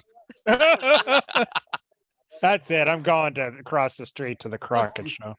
Fred Savage is out or there across too. town or wherever. the city is. Definitely Fred Savage. Here comes lots of garbage being thrown into the ring. So is it over or what? Yes. I feel like I could get up and Fighting get to some my more. fridge. I feel like I could Really, get to my fridge to and get grab this a beer. crowd And this is still fired gonna up be for going on. George Wells. Yeah. I was just telling him, go What a home. disaster. What a Get fucking out of here. disaster. What the fuck? Come on. We heard the bell. The action continued. Now let's get The guy in the front row is literally nodding off. That action continues term is doing a lot of heavy lifting. Yeah. 20-minute time limit has expired, and this contest is a draw. For those of you keeping score, just stretching it out even They're more. both winners. I love the idea. Like in a town like Philadelphia, like, all right, we want to give everyone a chance to get in their seats, buy popcorn. We're going to put on 20 minutes of bullshit. But, you know, we want to get this crowd hot, right? How about a draw where everyone boos? I know. They did it Great month spot. in, month out, year you're in, gonna year put Come out. on, he's really fucked up right now, man. Come on, that's not cool. You want to put everyone in a bad mood to start the show. Yeah. I know. It doesn't make sense, but Look at They did Sergeant it Slaughter. over and over. Slaughter, a Sergeant young Slaughter. a svelte And he Sergeant was- Slaughter. Sarge was That's gone a by Sergeant this point. Slaughter cosplayer, and he looks That's damn good. hilarious. Yeah. Sexy. So funny. Those guys were into it. At least there was two dudes. Oh wow, it's filled out since. Yep. Yeah, George, Tammy, Edie, and Rosemary. Oh, Edie, poor Edie. She never married. Rosemary. Yeah. is the Rosemary's the fan of one who's calling in all the Yeah. time. George out here looking like a young Stuart. George looks like Yeah.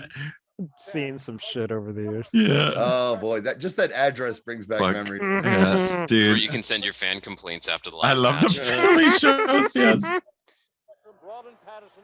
I saw many. Dear many- Mr. Wells. I saw many Grateful Dead and Jerry Garcia band concerts at the Spectrum, amongst wrestling and sports, and I think basketball. Never went to a Flyers game because I knew I'd get my ass kicked. What is that? What do you mean by that? Because if you don't cheer, Oh, for because the you were a Flyers- Devils fan, even Yeah. Because if you don't cheer for the Flyers, then. Right. Right. you Wow. know, or if Beefcake. you- yeah, it was not Beefcake safe. and Johnny V. Yeah, Look at Johnny V. Johnny looking V great. looking like Johnny V with his beatnik look. I was gonna say Yeah. French painter. It looks like he just grabbed a bunch out of a bunch of random things from like a photo booth Yeah, props he just or something. grabbed a bunch of stuff off Frenchie Martin and came out. He's gonna play the bongos. Hey, it's a Nice. Oh my gosh. Dude, this is great. These are two of our old, we haven't seen these Oh, guys that's an amazing in a long jacket. time. Yeah. Looks like the Italian earthquake.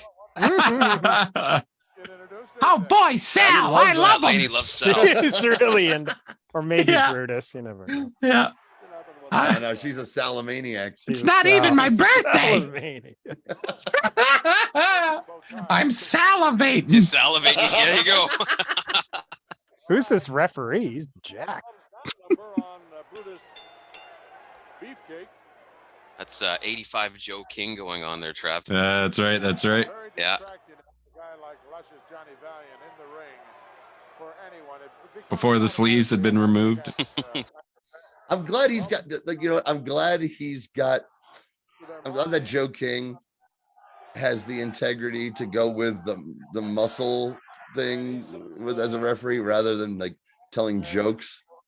Yes. Yeah. Sure. Yes. I've never actually asked about the origins of how he came to the name Joe King, Joe but I King, wonder yeah. if it had to do more with his wife's shows than it did with wrestling. Right. Yeah, because his wife does burlesque in town. Yeah. Oh yeah. Makes sense. Getting underway, I presume, as the fans at ringside are haranguing the Luscious You know, we were talking about Ron Bass earlier and watching that Ron Bass match. My first exposure to Ron Bass was actually the Brutus Beefcake feud. Me too. Yeah. Me too. Yeah, it was First time I renting- ever saw the Red X. Yeah, it was renting Yeah. at this. I think it was the Survivor Series '88 VHS from my local store, and I was absolutely horrified because it was the Red X, right? Yeah. Over him cutting Brutus Beefcake with the Mhm. Spurs, and With the Spurs, I I think I might have been like 5 years old, maybe 6 years old when I rented that tape, and I was horrified. Like I was absolutely horrified. I thought I was watching a man kill another man right in front of me. Yeah. It was unusually violent for the time in WWF. That's why you knew it was violent, because they put that red X on. Exactly. Yeah, they didn't like. It was rarely used. Okay, in the crowd on this hard camera shot, and we'll see him again. So much trash tonight. Okay, there is this guy. There is a big Italian guy in a flannel. It's Sarge. Johnny V. Johnny V was telling him, and this guy was standing up and yelling at Johnny V, and he's doing the Italian hand motion where you put your hand up. Yeah. Hey, Fanguio! I love him. I hope we see like that one guy in the front row there has been chill all night. But did you see Sarge up at the front there? He was right up in Sal's grill too. Joe Tats, not fitness centers. Wow. All right. That's how I lost all of my money. This thing. It's like Rocky and Rocky 1. Sal trying to get that sponsorship money right there. What is taking so long for this? I'm the Brock Lesnar of my time. Now he's zipping. I get away. Okay. Yeah, that was all they get. You only paying me $50. You only get 50 seconds. You get it 20 seconds. 20 second spot. 20 seconds of Sal, baby. Oh yeah. Hey, ladies. Oh boy. So funny. Hey, what's happening? The hottest man in the room. Was Sal a local Philly guy? No, he was a long-time undercard WWF guy. But was he from Philly? Yeah, because he did some early ECW stuff too. Like I think he was Wild Man. Wild Man. He was like their champion at one point, wasn't he? Yes, at the beginning, and he's crazy. Got a huge. He looks like Captain Caveman. I've never seen this. I have never seen this. Hey, stay in the lines. I'm doing his Chaplin. Like hey, Belomo's doing his beloved Chaplin routine. That's the grabbing the rope mime work there. What was that? Or stuff. So weird. You were thinking you were sexy? You were thinking you were sexy? Check out these moves. You seen the city lights? Oh, I'm a rock hard. So weird. That was hilarious. Look at that. Johnny V's been won over by Sal. Hey, cartwheel. It's fucking hilarious. Old Edward Carpentier there. Number one, I didn't know Sal had passed. I was gonna say, I'm just looking at this. Oh no! Died in 2019. 2019. Yeah. Okay, Kelly, did you and I both look up to see where he's from at the same time? Yeah. Oh no, you're right. He was born in Belgium. I always forget about that. That's Joey Morella, that ref, I think. No. No? Too looking Jack. Joey was like a beanpole. Jack Joey. Joey was like 6 feet and 125 pounds. Yeah. Yeah, I've never seen this ref before. He's super young too. It's unusual. It's usually some old guys that ref. They've outlawed that, and now he's only allowed to wear the conventional. Oh, well, okay. Yes, I love it. All right, Palomo just, after all that taunting, just gets the shit beat out of him. What the fuck was that? Okay, check this out, because I'm still looking at Sal's Wikipedia. This is wild, man. Wild man. It was Sal Palomo. He wrestled in the independent circuit until 2018, but he was a trainer at the Belgian Wrestling School located in Belgium. He went back to Belgium to teach wrestling, and that's where he passed. You know, give me that movie. Give me that movie. Yeah. Or A24 when you're done with the Von Erichs. I do have a Sal Palomo emote. I'll put it in the chat right now. Nice. I should have saved it for the first match, because he stands over top of Dud. The words Dud. Sal Palomo and Dud. I want to watch that Cassandro movie, but yeah. Immediately every review is like, this movie fucking sucks. And I was like, oh really? Do I want to? Yeah. I didn't read any reviews. I still want to see it. I like I'll probably the actor check it out. Yeah. Did you get to the bottom of his Wikipedia profile where it says here, later in his career, he adopted a brawling / powerhouse style, with his signature moves being the pizza splash and a mule kick. But he always did the mule kick. That was part of his arsenal here. My grandmother taught me the mule kick. It's something dude, when he hit that mule kick, he is like a silent, or like, because that's like the mule kick's from like Three Stooges routine. It looks like, but when he like, it's so funny that was a finisher. It does stand out.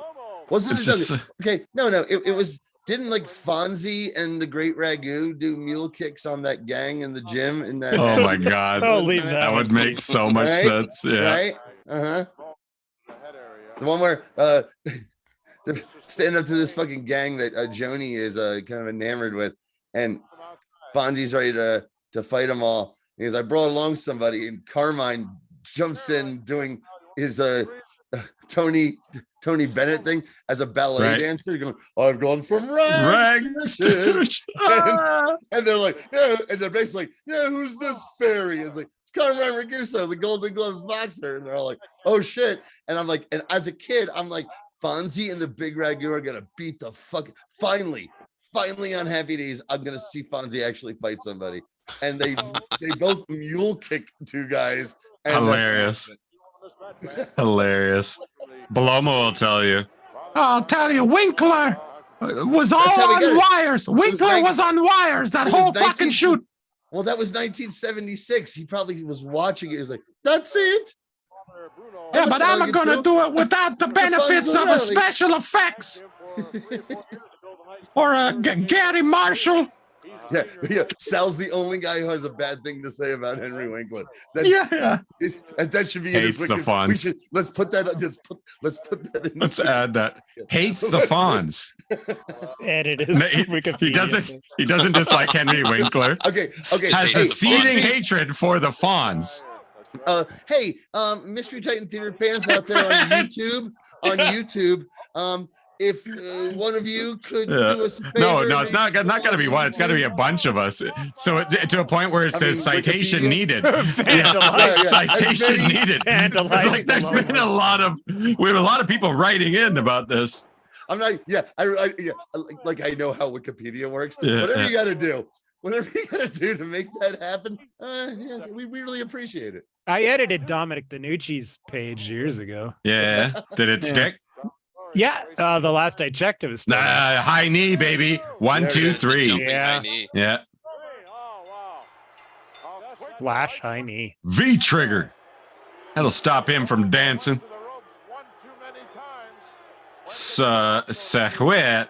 Yeah, what is it supposed to say It's on how the back? sweet it is. I know. We've seen it before, but it's just like really weirdly done. Yeah, it's not obvious. I did love when he came back to WCW and was the booty man. He brought back the jumping high knee. Yeah, and he got the high knee. It was the jumping high knee. Yeah, Okay, dude, that was the kind of shit that made me want to punch my television. Definitely, or definitely go. Well, Raw sucks now, but it's got to be better than fucking the booty man. What? Oh, it's the Godwins. Okay. So I don't know. Man, a lot of extended beatdowns tonight. It's Philadelphia. They're giving the people what they want. Yeah. I don't know if Trav told you guys, but I'm a wrestling autograph collector, and so I made it at one point my mission to try and get an Ed Leslie autograph of every single one of his gimmicks. Yeah. The pile drive him? Fucking right. Jesus Christ. And so I think I've got everything now, except I don't think I have the man with no name. I'm pretty sure. What would he sign? Yeah. Nothing, right? Yeah, you can tell. Yeah, If you had a picture, you could say I've already got it signed. You just need the picture. But that was unofficial, right? There's other names for that. So. Hey, guys, see that? That's from Matt. Matt gave me our buddy there, Horowitz, as well as the One Man Gang. Nice. Yeah, I'm pretty sure I've got the Disciple. I've got Zodiac. Yes, I've got a Zodiac. How about Dizzy Hogan? Dizzy Hogan, I do not have. Gotta get Dizzy. Or Ed Boulder. I gotta get Ed Boulder. well. Yeah, that's right. That was the original one because they were supposed to be a brother tag team. Oh man, they're bringing out the Stretcher gurney and the stretcher job. here. Gurney, yeah. Did you? Man, they're really Well, because they were they're really building trying to put Beefcake up over for Beefcake. That's what I was saying. For a Right. Hogan main event. So we. Orndorff against David and Bruno. There we go. Bruno. Okay. Everyone is about to go for a bathroom break. Yeah, exactly. I gotta get a beer, but I'll be back. Me too. Me too. Okay, I'll hang around. Gotta warm up some more pizza too. Green screen, baby. Cal's and crutches. We've seen Cal like post car accident or whatever it was. Yeah. I was at this Ramon show that I was promoting in South Philly, and things got a little out of hand. I love the Bruno footage from this time around where he's just wearing the daddest clothing that you could ever imagine. Ski lodge. Yeah. Ski lodge. The first thing I'd like to tell you, Cal, is just how utterly disappointed I am in David. A poor excuse for a son. I believe Mr. Wonderful will have no problem defeating my boy tonight because he doesn't put in the work. He's I'm quite worried about giving away too much information to you because I am a dear friend of Reed Richards, and you look a lot like the Mole Man. Yeah, you've lost about 20 pounds. You look terrific. Oh, Bruno and Cal, I missed this. 8 miles every day. So if Heenan's going to start something, he's going to have to run. Awesome. Get away from me. All right. He's running about 8 miles every day. Now I got to talk to this. Yes. Hey, what's up, Cal? My brother, famously in grade 6, when he was graduating from North Haven Elementary School, gave this speech that my dad is videotaping. And my brother is talking about wanting to become a goaltender for the Calgary Flames. And he says, to achieve this goal, I run a mile every day. And you can see my dad start to laugh and that kind of shake because my brother never ran a mile every day. We still talk about it to this day. Total concentration on Paul Orndorff. Not even using kilometers. Yeah, right. It sounds like it's going to be. Shows how that is fluid in Canada. Right.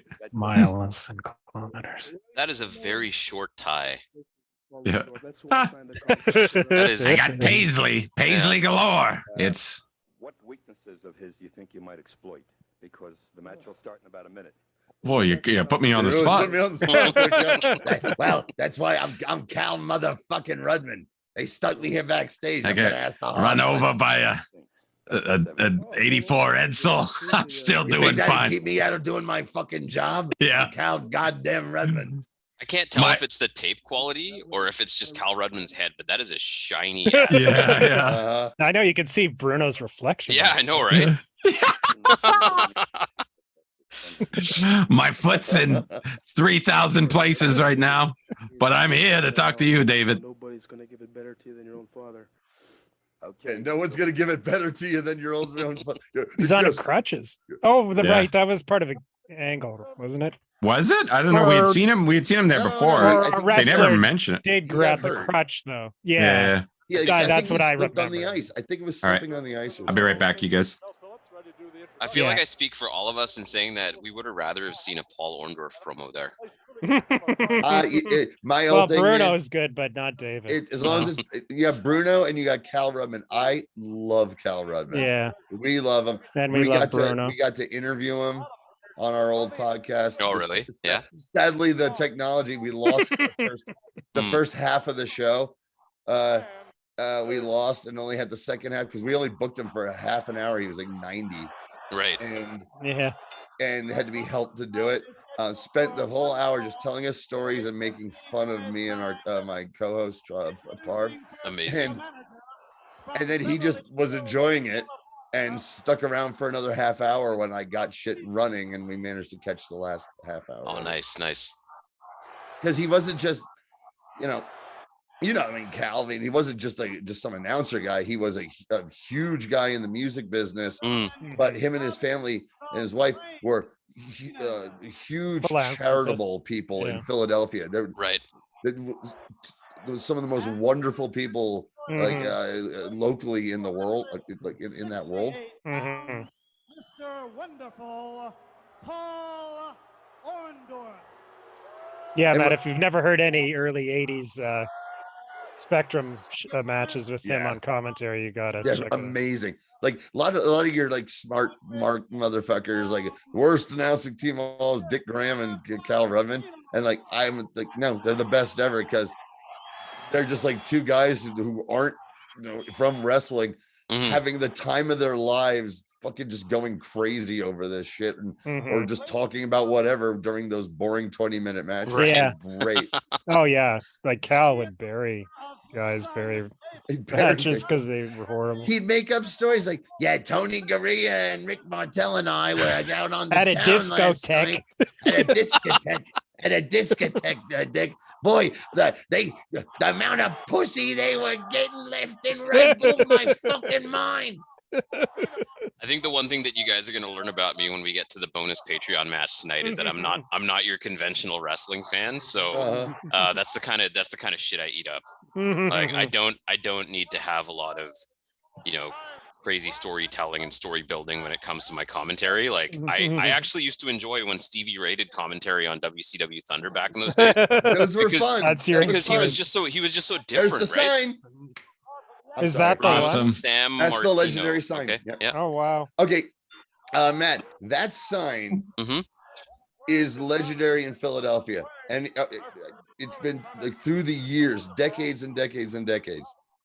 Someone comes there and has that big banner. My ex-wife and I went to a WCW show in '95 at the Philly Civic Center. It was about 2 months before the NWO exploded. Yeah, it was right there.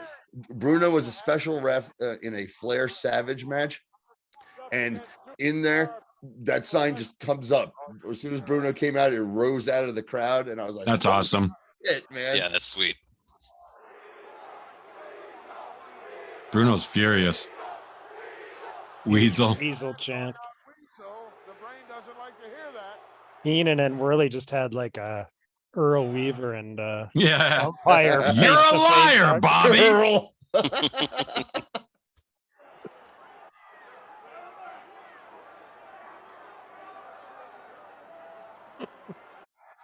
I love that Weaver footage. It goes on for like 5 minutes. It goes on for so long. Again, like what is he trying to accomplish? You got to find the ones from the radio show, those outtakes where the guy, where I'm like, well, there's no way this made air because it's filthy. So they just got to be fucking around, I guess. Or else I don't even know. But like, well, someone wants to know, why don't you use Terry Givens more? Terry Givens ought to be lucky he's in fucking baseball. He's like, he's being paid $1 million. He can sit on the bench and enjoy watching a ball game. And when we need his big fucking ass to get in the ninth and get a home run, he can do that. It's fucking great. No fucks given. Duke wondering we might get to see Bruno beat the shit out of Heenan tonight. Yeah, I mean that's something that didn't happen. Like their paths didn't cross very often. $500 worth of robe being stripped off of Mr. Wonderful right now. Yeah. That is a beauty. I'll tell you. Orndorff was fucking great, man. A very handsome guy. Look at those arms, looking great. Nothing will slow those arms down. When I was like 14, Orndorff was one of those heels that I was like, God, this guy is so fucking hateable that I like him. Yeah. And as I slowly became a heel fan. So Johnny, was it ever explained why he took Heenan as a manager when he was already like part of the Piper? I don't remember anything. I don't think there was any like, now I'm passing him on to you spot, but there was overlap because WrestleMania is still a couple months away from this with him and Piper as a team. Well, no, he had already. Piper wasn't a manager anymore. They just sort of like dissolved that. But originally he was Orndorff's manager. Originally he was also Schultz's manager. I think after Schultz beat up fucking Stossel and they were like, all right, let's move on. Yeah, I just wondered why they thought they had to add Heenan. I guess because Piper wasn't going to talk for him anymore. But I mean, Orndorff could cut promo.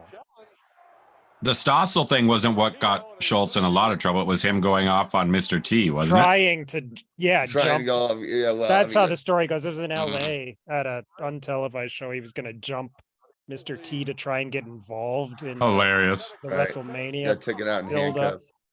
Yeah. Johnny, were you at the Spectrum show when David Sammartino did the whole bear hug spot and left? Got beat by Ron. Was it Ron Shaw? Was it Sexy Ron Shaw? That beat him? I believe it was. I think it was Ron. It was Ron Sexy Shaw. Ron Shaw. No, I was not. That's another really weird thing that I've never seen like explain definitively what happened there. I had heard that he just had enough. Like I guess the pressure just got to him, and it was just like fucking. And he was I'm mad outta at here. his dad and wanted to embarrass Bruno. His dad didn't train him either. Zabisco trained him. Okay, yeah, I know they didn't have. Well, Bruno was away so much when he was growing up. Yeah. So then they were estranged for years. I don't know if they ever really got back together before Bruno died. It's a sad story. Like right before WrestleMania 1, when they brought in David, man, when I'm 14, I'm such a Bruno fucking mark. Still am. That I was super into David Sammartino. It shows you how great Bruno was that you could cheer for his tomato can son. Yeah. All right. Tomato can son. Pretty good. Pretty good. Did you guys ever see David's run that he had in WCW a bunch of years later? Well, I remember him wrestling on. I sort of remember. Yeah, and he was like, he wasn't doughy anymore. He's like he's skinny and ripped. Yeah, yeah, super tan. I remember catching one of those matches. I actually don't know how long he was around. I don't think it was very long at all. Well, that was Nitro one of the, was famous Was it for at having the a bunch same of time cameos. as when Bruno lots of cameos. was making appearances? Yeah, No, I would say it was after. It was probably like 95 or 96. It was the early years of Nitro. Because that'd be funny if he was still riding those coattails. Yeah, Bruno came in, did a few things for WCW. He was a referee. Like 92. Yeah, I remember those. I remember those. The first Halloween Havoc, because it was in Philly. He was the ref for the main event. That's why I'm here. It's October, boys. And yeah, he was at the 20th anniversary of the TBS show or whatever. Oh, Halloween Havoc. It seems like so many good memories of Halloween Havoc. Yeah, there was some good matches over the years, that's for sure. Trav, I feel like we need a special edition of this show just with the worst of Halloween Havoc. You know, as we look at like the monster truck match from 95, Yeah, right? The Chamber of Horrors match from 91. Like that one's so bad it's good though. The what was Spin the Wheel, Make a Deal, Make the or deal. whatever. Yeah, with Sting and Jake Roberts. I always loved that match because apparently the outcome was a shoot. Like they didn't gimmick the wheel, so it just ended in a coal miner's glove match. Apparently, that one's puzzling too. Like, why not do gimmick it? Why leave it up to chance? Because it landed on like the most unappealing option. Yeah, there were so many options there, like barbed wire regular match. regular match.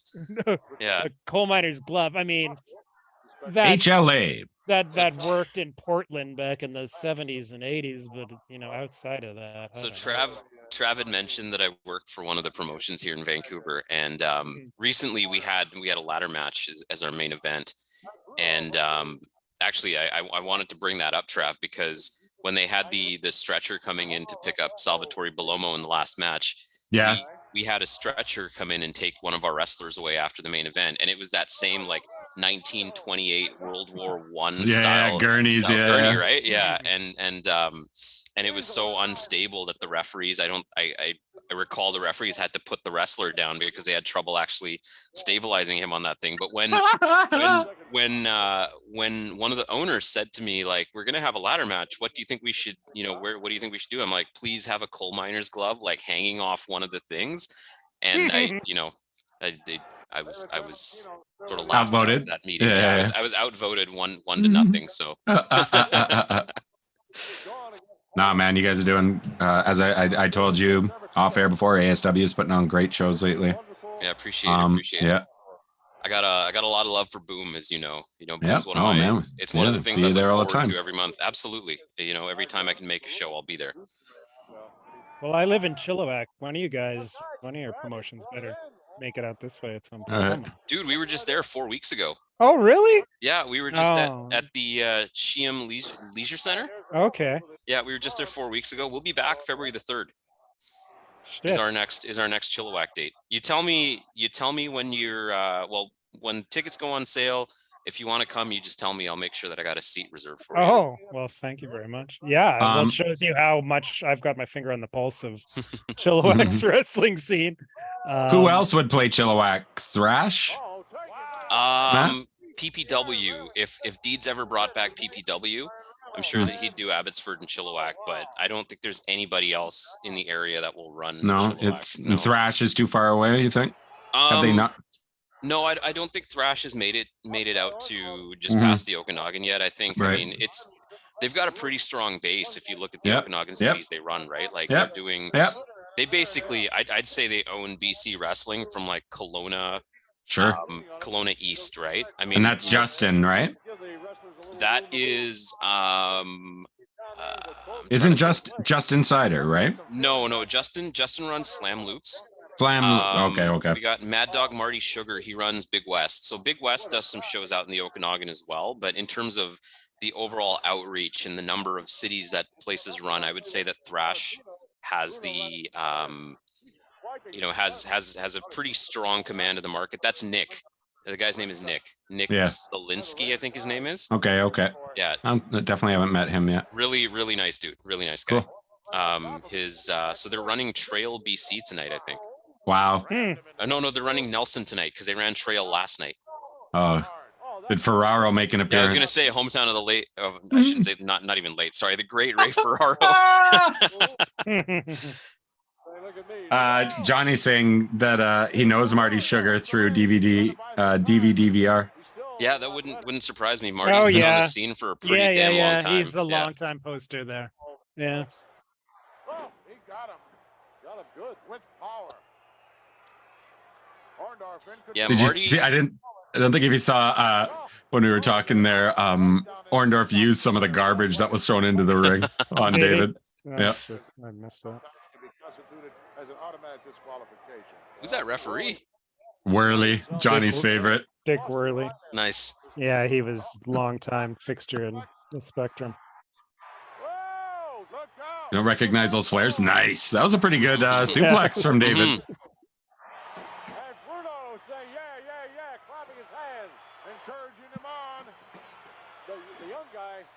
Yeah, the flares at the bottom of his pants or something else. Yeah, he always had them. It used to be black and white, and you'd see it would kind of complement the zebra stripes up top. Nice. He was nearing the end of his WWF run because looks like he's wearing a SmackDown golf shirt. Yeah, I don't think he was here too much longer after this. Whirly, not a great guy. Total garbage, says Johnny Sorrow. That might have been one of the weirdest runs on the ropes I've ever seen. Did you what was the finish there? He went diagonal. There's Bruno. There we go. Yeah. I'm gonna tear your face off, Heenan. Oh, nice. Yeah, here we go. Duke called it, man. Fuck yeah.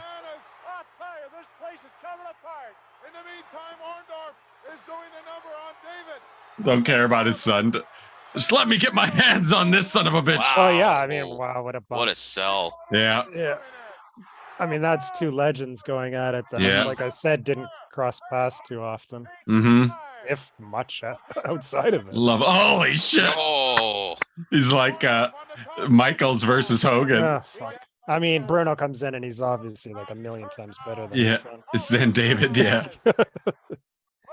Look at the knees coming from Bobby. I love it. This must have been building to a tag match. Yeah. The next show.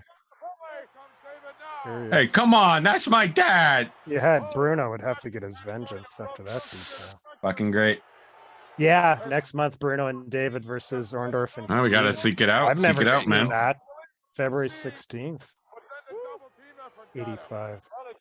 Yeah, we got Zubin back Hogan next week. And Brutus is the main event for the next month's card. Cool, man. It's been wow. Yeah, it's Big Z. That's right. I need to apologize to him about at the Boom Show. I worked. I got paid $50 Canadian. because I was so focused on Right. And he killed it. Yeah, Matt, Johnny was ring announcer for show number 2 in October. Oh, nice. Yeah. And I was so focused on everything because, okay, I had to go around to everyone. They don't know me and ask, how do you want to be introduced and all that. And I'm writing all this shit down. Max decides that, hey, everyone, I need you to sign these waivers that I'm not responsible if anyone gets hurt. Johnny, can you make sure everyone signs these legal documents that I picked up for you to sign? I'm like, way to ingratiate me with the fucking voice. Right? And I'm like, all right. We'll pass it off to the American. Jesus Christ. Blame the I can't wait American. till he's on the show so I can roast him about that. And that's funny. He still brings it up all the time. He's like, boy, can you believe what an asshole Johnny was about those waivers? No, dude, I was totally just Never like, bringing him back. hey, look, Max says you got to sign these. I can't remember who it was, but someone signed it in their gimmick name, and it made me fucking laugh my ass off. Hilarious. Hey, if it makes you feel any better, Johnny, we had Speedball Bailey and Veda Scott walked around having the wrestlers sign waivers at our last show. Okay. Yeah, there you go. Our owner came in with the waivers, and Speedball grabs them and he goes, "Okay, everybody, you got to sign your waivers. Let's go." And I'm like, "Man, this nice guy's a G." That's right? it. You get the boy. You get the. There you go. Yeah, the talent. I love it. The highlights of that. I didn't get to see the full match, him and Wolf, but it sounded like it was awesome, man. Speedball and Wolf. Yeah. Yeah, you know, Ooh, it was really surprising to me that Fucking the Jerry with the a crowd G. really was not there to see Speedball. And so Speedball actually got. Oh my God. Oh, dude. Nice. Anyways. Yeah, no, Hold on. he didn't get a whole lot of crowd reaction, but he definitely had it by the end of the match. They absolutely killed it. Awesome. Here we go. Yeah, Duke's a big Mike Bailey fan. Fuck yeah. My daughter's first concert at the P&E was Cyndi Lauper. Nice. As also my sister's first record and first favorite singer, which is funny. It can't be overstated how important she was to Vince being a success. Yeah. I'm sure it haunts her, and that's why she doesn't want to be in the Hall of Fame. In the Hall of Fame, yeah. Okay. But because, like I said, I was 14 when that happened, and WWF was kind of hot because Snuka had been hot, and you were hearing about Hogan, and I was kind of watching. And this Roddy Piper guy, you had to see him, right? And all of a sudden, but I'm like, I'll catch it here and there. And all of a sudden, like, I'm watching the one night, I'm like, and Lou Albano's like, I'm bringing out Cyndi Lauper. I was like, oh, fuck, I don't have MTV, but I had music videos. I'm like, fuck the fuck you are. And then the next week, here's fucking Cyndi Lauper. I'm like, are you kidding me? Yeah. I was like, she's the biggest fucking pop star alive right now. He ruined everything. Basically. I'll put the She-Bop video behind her. And I'm very there you go. Some good, like, I can't remember who was doing that animation, but that was somebody back then. Do you remember that video? Yeah, I loved that video. Yeah. Albano's in that one. Albano's in it as well, but there is animation as well. Albano's in drag with a beard. It's hilarious. Fantastic. And ban him or She-bop, e-bop, we-bop. Hey, Cyndi. So, maybe I've been hitting the head a few many times, but pretty sure this song is about jerking off. Yeah. It sure is, Lou. Yeah, good. I'm all in. Well, speaking of doing something good, Can you tell me a little more about She-bop? Contest, you raised $4.1 million for which charity? Well, and Redmond too had connections with the music. He was big. People that I think helped at this time too. There he is. There's our boy. He's turned baby. He's baby face. Oh yeah, just a month or I remember watching the TNT when he did turn. Mhm. That was early on was in at our the garden show at the end of There's the great 84. man, the great man himself. Yeah. We're proud to be chosen national chairman for lifetime with multiple sclerosis, Cyndi and myself. But I was very disillusioned. Right. I was very hurt. And for It was a big thing for MS. Yeah, and that also there was something called Ugly Bartender that raised money for, I believe, MS. Yeah. He hurt and he maimed me and he humiliated me because that was a gold record. He'd be getting a haircut pretty soon after this too. Yeah, Because when I think of you know what? babyface Lou, it's with short hair. Hated it. Right. I hated Yeah, it. no, I didn't. No, just like Um, Andre. It was around the same time. I didn't mind that he turned babyface because I realized like this guy's been a heel for 3 decades. And he's got a lovability for sure. He's a lovable guy. Lovability, and Yeah. I'm like, and then but he cut his hair to be in that movie, right? With I guess. Oh yeah, the gangster one. the with, gangster movie with Piscopo. Joe Piscopo. Yeah. Wise guys. Wise guys. Yeah. Oh man. Ooh, that's maybe a future end of the year watch. Maybe. He's Yeah. in it. I mean, he's I've in never it. seen it. I I've know. never seen it. We're eventually, because this show's never going to end. We're eventually just going to have to do. This movie's got a wrestler in it, and that's what we're watching. Roadhouse, baby. We'll get a bootleg of the Iron Claw. And, Yeah. Oh, I already said I think we should do an audio only Patreon on Iron Claw. Sure. But I'm going to make one statement. Roddy Piper, by the last ounce of my blood in my life, somehow, somewhere. And that blood is 75% vodka. The other 25% is pure lard.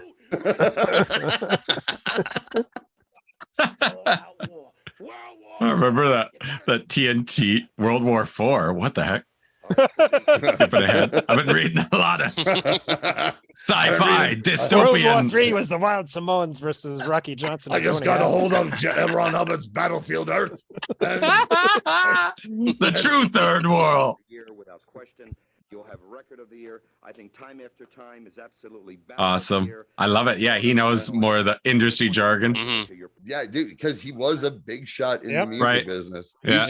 He's slumming here. Everyone who shits on him don't realize that this guy is slumming it doing wrestling because of how important he was. And he has a whole underworld to look after as well. It's just like crazy. Dude, those mole minions don't fucking. You think they can take care of themselves? Oh man.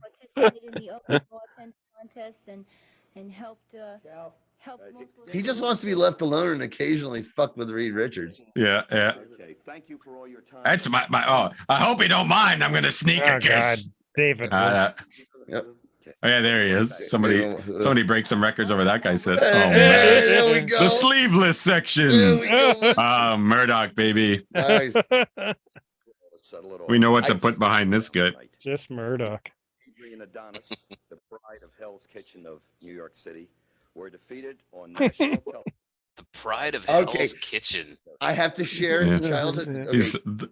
He's a real life daredevil. I was going to say the Mullen brothers might have something to say. Right, about that. right. Yeah. Brian and Joey. Brian I and love Joey. it. Yeah.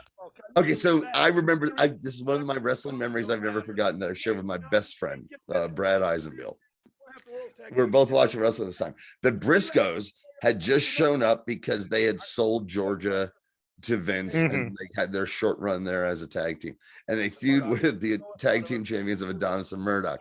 And they come in and they beat Adonis and Murdoch in a non-title match on TV. On TV, yeah. And Adonis and Murdoch, his great friend, was like, we had the Asiatic flu. Both of us had temperatures of 106, and those lousy Briscoes took advantage of us. And we never forgot about laughing about that.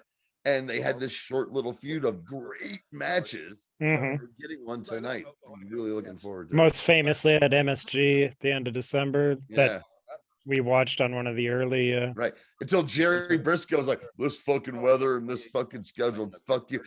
Jack quit. Jack, I'm sorry, it was Jack who they were at the airport. It was at the airport, snowed in. Blizzard in Newark, and he was like, fuck this, I quit and went back to Florida and went home to Florida and ran the auto business. And he never wrestled again. Never wrestled again. One of the few to never come back for at least one match. There's not any decent women to dance with to stay in shape. Yeah. Oh man, I love Dick Murdoch is an incredible wrestler. One of all-time greats. But yeah, an awful person in real life. Just like coming in here, you got all these little juvenile delinquent punks. Well, there's no discipline. Definitely someone with awful opinions, but there's nothing on record. People like even backstage were like, he didn't walk around backstage shouting racist shit. Oh, okay. He just worked around everything, but everyone just knew, kind of knew about Dick. Dressed up in a white costume every once in a while. So I'm trying to think of what I'm going to put on that green screen. Birth of a Nation. That's what I'll put behind it. There you go. There you go. Good call.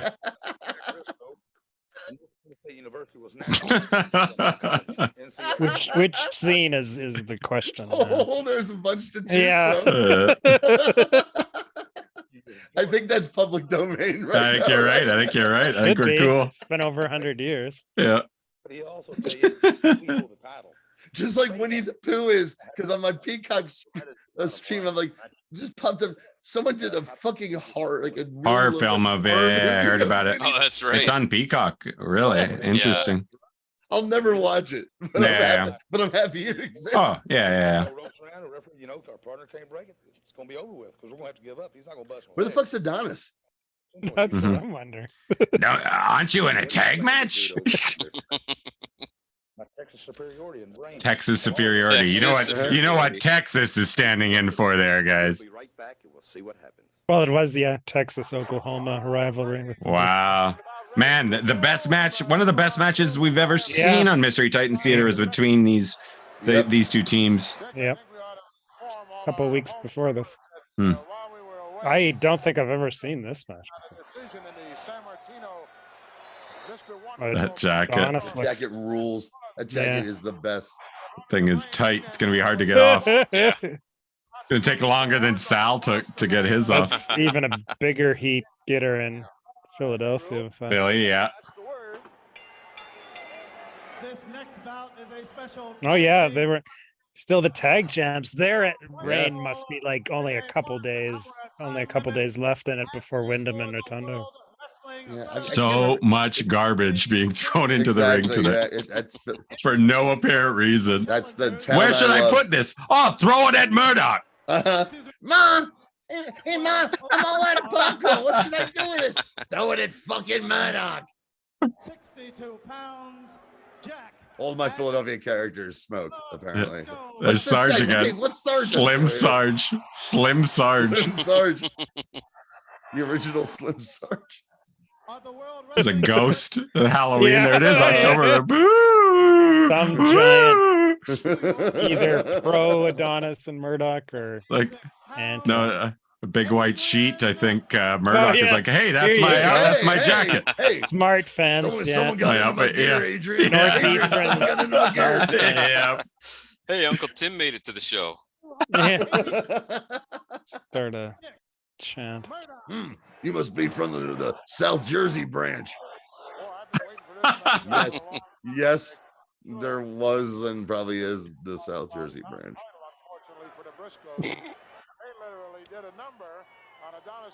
Apparently, I haven't listened to this podcast yet, but there's a podcast about how the KKK was in Saskatchewan in the 1920s. It's kind of interesting. They were everywhere in the 20s. Hey, George Thorogood, nice. Wow. I could use a bourbon, a scotch, and a beer. That's what I think of tonight's show. I am unapologetically a huge George Thorogood fan. Who's Friendly Giant Chic? Brad McNeil, I want to know. I finally got to see George Thorogood and the Delaware Destroyers in Louisville when I was in college at this theater that hosted acts, but they were not the act for this sort of theater. It was all like, we have subscriptions. They did ballet there. They did all kinds of different things there. And George Thorogood played there. Me and my friends were like, yeah, I want to drink some beer and rock out, but this is not this sort of crowd. There's a bunch of people sitting there appreciating it. I'm like, kind of sucks. So we're at this stage where Adonis is just starting to put on the pound, so he kind of looks like an old luchador, an aging luchador almost. Definitely got the high waist of the old luchadors going too. Yeah.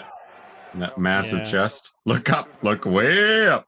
And his hair is Kelly, shorter. Kelly, now, you just saw that Eagles jacket and was like, I gotta have it, man. Oh no, I missed it. Yeah. Was it a satin? Yeah, it was Kelly, satin that said Kelly Eagles had on a the back. starter. Kelly had a starter Eagles jacket when we were in high school together. I did. I had a Raiders jacket. Yeah. Multiple hats too. Yeah. Nice. That was the golden age of the sports. Yeah, apparel. those starter gear. Yeah. What's funny is- Everybody had a team of some sort.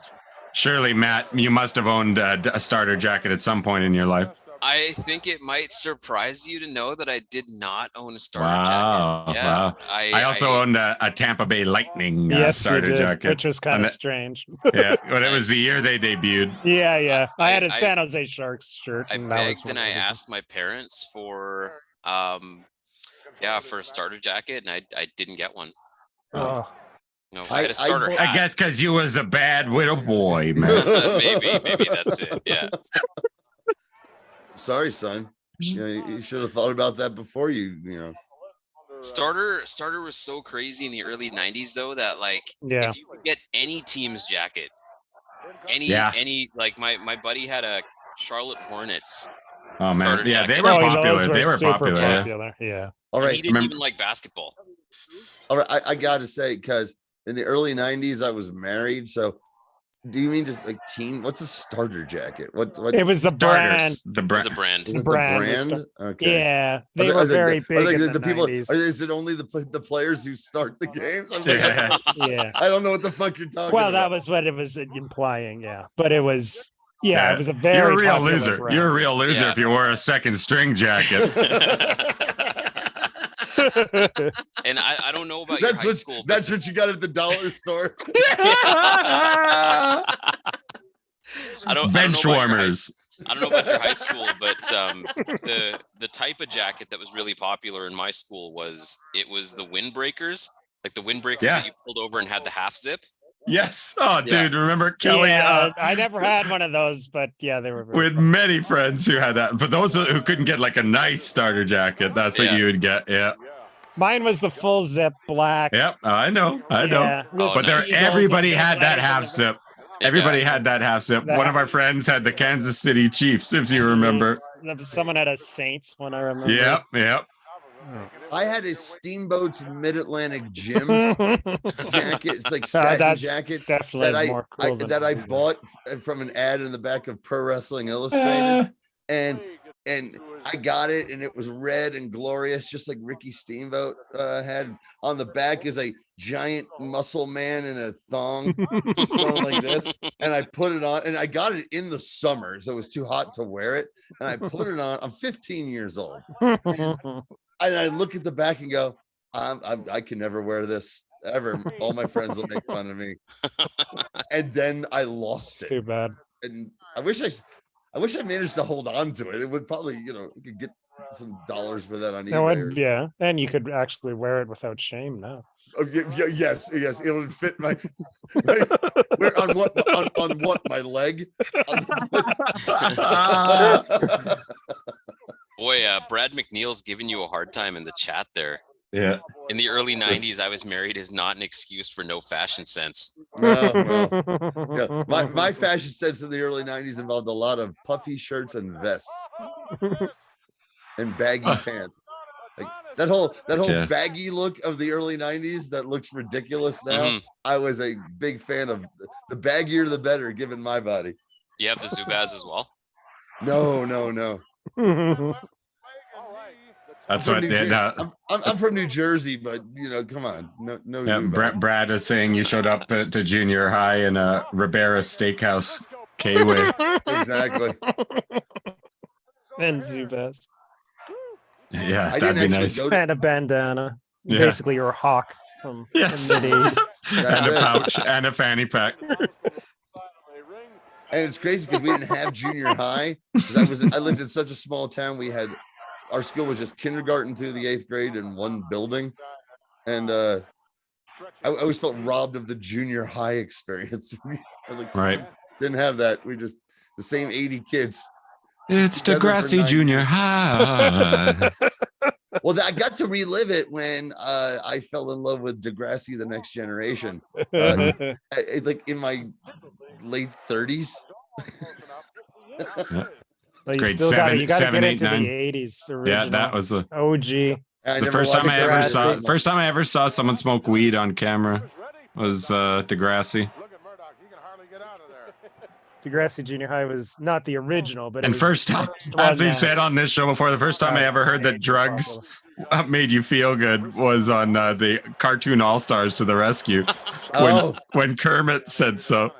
Sure, drugs. I've said this before on this show. Sure, drugs make you feel good for a while, but blah blah blah. And I was like, whoa, go back. Wait a second. Go back, Kermit. Of course, Kermit experimented. Yeah. Okay. When that came, Tell me about that for a while, pal. When that came out, I was in my early 20s, and there was just one Saturday where they're like, hey, you guys go to the video store and just get some stuff and get stuff everyone. Yeah, it was free. That one is free. It was free. It was free, and I brought it back amongst other stuff. Yeah. Like, we're definitely like at least half of us got really stoned. Yeah, that's what it's so good for. Because I was also still nerd enough to go, man, they got cartoon characters from like every company here. Yeah. I know. It's like it was the Smash Brothers of its time. Yeah, it was one of those very special episodes where everybody banded together, right? Regardless. I may still have my VHS copy of Cartoon All Stars to the Rescue. Oh my gosh! It was one of the first things that I ever bought off stole eBay back in like 2001. It was free, and Matt stole it. He never brought it back. set up two VCRs. Yeah. No, it was legit. One of the first things I ever bought off eBay was my buddy and I started talking about Cartoon All Stars to the Rescue, and I'm like, I'm gonna go buy a copy of this. There's no reason why. Has it ever been re-released? Has it been remastered? I think it's on YouTube. There's a I've Patreon. never seen it. I don't think there's a Patreon. Yeah, I mean, maybe if we get Fallout Boy on it, they might do it too, right? We can bring back Fallout Boy can bring out like SpongeBob SquarePants, yes. The Odd Parents, and things like that. 1990. Was it just a tape? This cartoon. Sure, drugs are cool as fuck, and make you look like the coolest dude in the world, and make sex incredible. But I remember when the one kid denounced, I think it was near the end where he denounces drugs, and Michelangelo from the Ninja Turtles looks at him and goes, I wish I could be as cool of a dude as you. And I was like, yes. I'm never doing drugs, Michelangelo. Because Michelangelo's was like still hooked on the horse. Garfield was in it. The Smurfs. Yeah. Alf. Yeah. Yeah, Al. I was like, trust me, I've seen the effects of drugs on the set of my show. It was on all three networks. Says simulcast. Holy shit. Yeah. This match is getting heated as we're discussing this. I like it. It's a great match. It's a great match. I know it is a good match. Yeah. We had to geek out about the 90s. So. Yeah. I mean, these two teams are, just amazing. Of course, it's going to be great. I was going to say, because Jack quits. Oh my God. Jerry doesn't wrestle much longer after Jack quits and immediately becomes one of Vince's right-hand men. Yeah, he had a good spot. Whirling him off because Briscoe clearly on the ropes in the corner.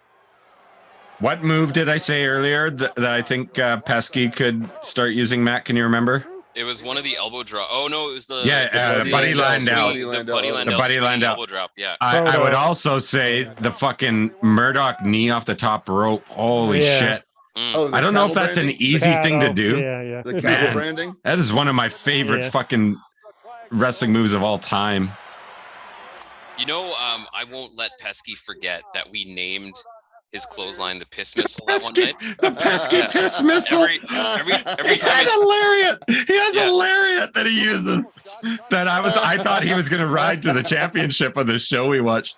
Yeah. Dude, Johnny, we got to get Pesky on this show. Dude, you'd love Johnny. Johnny, you'd love Pesky, man. He's totally our style of guy. 100%. Yeah. And so he was telling me, he's like, all right. And then, I'll see if I can bring the clothesline. I'm like, you mean the Piss Missile? The He's like, pesky oh, yeah, I piss forgot we missile. called it the piss missile. That's so funny, man. Yeah. Especially because he works a hockey player, like a goon gimmick too, sometimes too. And if like that sounds like what somebody would say on Shoresy, hey? Yeah, Johnny? absolutely. He calls his matches Tillies, and Yeah, tilts. Yeah. Hey, new season of Shoresy is finally dropping in a couple of weeks, and I cannot fucking wait. Mhm. What's the name of the league that they are in? I want to know. Oh God, Johnny? I can't remember. It's like the lowest of the low Mhm. semi-pro. Or Where are they located? I gotta Do they look it say? up. Let me look it up. But no, I assume it's a made-up league. But I'm trying to think of like what. Oh, the town. It's Brad's a big no show. Brad calls it no show is the name. Brad's way into Sudbury. Shoresy. It's Sudbury. In Sudbury, Ontario. Yeah, Sudbury.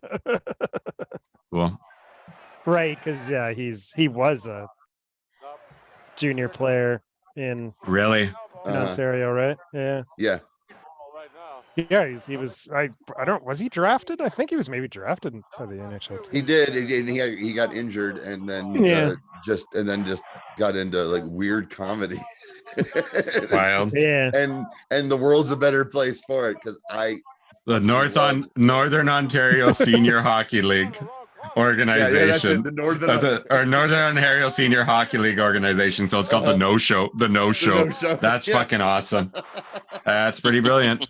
Yeah, dude, I've never watched an episode, but no, I watched a little bit of Letterkenny. Thing is, it's similar to Letterkenny with the style and everything, but it's nothing like Letterkenny.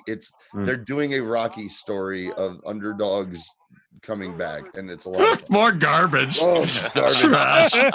Big one. Oh my god. Oh, you're not gonna miss that Adonis rear end with a nice. Oh, nice figure four. Yeah, that was graceful.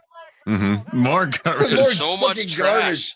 Just There's for so no much trash reason. in the ring. No reason, dude. Yeah. It's just Philadelphia being wild. And it's later in the night, and everyone's had a couple fucking wobblies. Couple frosty ones. Yeah, not so. Yeah, a couple of this beer's piss warm in a paper cup in the spectrum. Yeah, Yeah, man. Here you go, Brad McNeil with a big bold statement. It said Letterkenny splashed out quick, and Shoresy is the best Canadian show since Kids in the Hall. Oh wow, Damn. that's a hot take. That is a bold statement. Look at those the blind swings from Murdoch, and Worley was having to dodge and weave there. Oh, classic Adonis spot there. Back to the figure four. Yeah, this might be it. No, the Briscoes don't win the title, so No. Right, of course. Sorry to spoil it for you. Both teams aren't long for the. Oh, here we go. There we go. Oh, nice. Shattering ribs.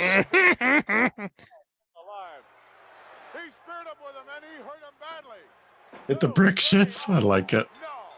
There we go. Wow. They actually get a pin. What about Snow Job, Brad? Snow Job, crack your top 5. Great Canadian shows of all Which time. one was Snow Job? It was on CTV. I thought you meant the G.I. Joe character. Yeah, that Sorry, one guys, I remember. I had a small beer accident here and I had to clean up. Right. Oh, I heard you best pissed yourself? Canadian show. No, I opened a can up and it exploded in my face. Can of whoop ass. Yeah, exactly. Nice. It whoop assed me here. I heard best Canadian show since Kids in the Hall. I feel like I need to defend the honor of Corner Gas because I thought that was a really good show. All right. I can't say I've ever watched a full episode of Corner Gas either. I've never seen it, so I can't. I watch a lot of Canadian TV. I've never seen Corner. We love Brent Buck. Too rural Canadian for me. I fell in love. We had this weird channel for a while that got us the original. Look at that chair. What's wrong with that chair? Yeah, the original run of Trailer Park Boys. That I fell in love with here. I fucking loved it. I thought it was funny. When they brought it back a few years later, what was it, Hulu or Netflix or whatever? All right, I got a block stream. And I was like, yeah, I'm gonna watch it. I was watching. I was like, and it was just diminishing returns, and now they're all old and fat. And I'm like, I gotta say, the first 3 years of Trailer Park Boys are fantastic, and once they got past, I hate to say it this way, but I think once they got super mainstream and people realized how good the show was, and they realized that they could just keep milking it year after year after year. Yeah. It's Sweet Hansen. It's great that we're really getting our subliminal messages across. We've had 2 wrestlers wearing the old stars and bars. We're going, Travis. Sorry, Matt. Now you know. Hate to break it to you, Matt. This is what we're into. I'm trying to. No, that's not us. I'm trying to have all those algorithms appeal to everyone on YouTube. Right. You know, because his Sweet Hansen going full like. His whole getup looked like he just emerged from under bodies in Gettysburg. Yeah. I was like, what the fuck is he? He's a zombie? A Civil War zombie. He is a zombie. A weird shade of gray. His whole body. Don't stand up. Don't stand up, Morocco. You'll be covered in trash and he's seconds. The baby. And by the way, he's the baby face. And but he like, come on, he's a Titans of Wrestling legend. Yeah, legendarily horrible. Stars and bars is the Confederate flag, Brad. Forever immortalized for having the worst Bob Backlund. The worst Bob Backlund match we ever saw. While we were doing Titans of Wrestling, one of the biggest things was the reevaluation of Bob Backlund as like, Bob Backlund was always boring and they didn't whatever. And I'm like, no, Bob Backlund was awesome. And then we're like, one of the first things we saw, the only bad match we ever saw was fucking Sweet Hansen. Right. Yeah. Like a 10-minute long bear hug at one point. Bearded Richard Keel. Yeah, exactly. Yeah, he does look like him. Yeah. I want to see him use his jaws on those ropes. On the ropes. The same way that Jaws did on the gondola. Ooh! Guys, I'm going to admit to you right now, this is the first Sweet Hansen match. There you go, Lucky Duck. Watching, there you go, man. Well, you're welcome because sorry. Dude, it's an honor to get to share this with you. Yeah. Well, it is. Remember when Hawkins? It's part of the initiation. I told you there was parts of this. It's not all good shit. The entire point of the show was to watch nothing but bad shit, and then we just started going. We can't just do that. We lucked into I love it. It's like a Three Stooges character as well. It's awful. An anti-Semitic Three Stooges fan. Yeah. Sweet Hansen. He looks like a piece of shit. No, remember Hawkins brought that one. He recommended that show we watch. It was at Maple Leaf Gardens, where it was a lumberjack match. The lumberjack match. And Sweet Hansen was just on one knee up on the ramp. You know the ramp for old MLG shows, Matt? Yeah. And Sweet Hansen was so worn out or whatever that he was just on one knee on the ramp the whole time. He just phoned it in as a lumberjack the entire match. Because we looked and there weren't stairs on the other side, and we were like, well, he can't climb down to be a lumber. He's got to fucking just kneel down on the ramp. the whole match. Do anything. He doesn't get involved at all. At all. It's so stupid. That's it. One power slam. So nice. There we go. Not a boy. Yeah, sweet. Take out that trailer trash, Morocco. He did innovate the one strap black tights that Andre later made famous. I'll give him that. We love Don Morocco on this show too. I used to catch bits and pieces of Morocco's podcast, or as I tune in every now and again too. Yeah. I heard it was terrible. The guy who's with him like the ones that I listened to. I don't listen to 2 or 3. That was when we were trying to get him on Titans and it didn't take off. But no kidding. You're trying to get famously Morocco? snubbed. Man. By Morocco. Oh, famously. Really? Travis was like going, hey, well, he's doing podcasts, maybe. Yeah. Put him on the list. list. It was him and Paul Walter Hauser were my 2 like shoot for the moons And Paul Walter Hauser left Twitter shortly after I posted his name. Why he left Twitter. He's like, oh man. He's like, oh my Hey, god, look at there this. he Final is. straw. Look at these incels reaching out to me. Gotta get off. And speaking of perverts, it's Yeah. Bill Phillips. Yeah, great. Card of wrestling scheduled. Oh, okay. He's running down next month's Okay, card. this was always my favorite part Yeah. of an MSG show because it was Howard Finkel announcing the card for the next show. But listening, watching this asshole do it. Billy Jim. Ooh, That's Philly a band, debut that's for a band Hillbilly word in Jim. this chat. It's just going to be star Jim now. Yeah. Interesting. I'm waiting for brother. Hillbilly Jim to go on a podcast like, I can't call myself Hillbilly Jim anymore in this woke fucking world. Hillbilly fucked up. That's so funny. That's so funny. I'm just Jim Look from at now Gallagher. Look at Gallagher in the front row there. Do you see him? Do you see his hat there? Pounding back his Mountain Dew. Yep, there he is. No. Hold on. See, I've seen. Yeah, I was a Gallagher aficionado when I was 13. Yeah, that doesn't surprise me, Johnny. And I don't know why, but it doesn't. I did. I fell in love with Gallagher when I was like 13, 14. And that's not Gallagher. That's Gallagher too. Right. Yes. Yeah, he's the wrestling fan. A shitty facsimile. Yeah. That's one of my favorite stand-up comedy things of all time is that Gallagher actually sold his brother his act to let him do it a little bit as Wow. And go out as Gallagher. There's that tag match. Man, we got to find that. Bruno. Fuck yeah, man. We need to find that. Yeah, that's the only reason I'm here. You fucking piece of shit. Look at those two. Super 8. Philadelphia. Super 8's Yeah, younger baby. brother. There it is. There's Gallagher again. Uh-huh. Gallagher too. This sucks. That lady's not into Bruno at God, all. I can't believe it. At all. Susan I Sarandon can't does believe not they brought me appreciate to this. I can't believe they brought me to this. She's hot. Get a picture. Get the The camera. on. Hulkster. She's like, what is this? Allentown What's it say? Allentown loves the Loves it. WWF. Wow. Awesome. That's a great sign. Look how they barely fit that end in there. It was nearly Allen Toe. Allen Toe loves the WWF. Allen towing. Oh, dude, I got a case of Allen Toe on the job. Fucking almost put me out. Allen toe. I had to think about that one for a second, buddy. Look at the young lot of Ernie bed Combs. sheet signs. Mr. Dress Up in the front. Yeah. I love this old Dwight guy. Schrute from The Office there over on the left side. Look at all this horse shit.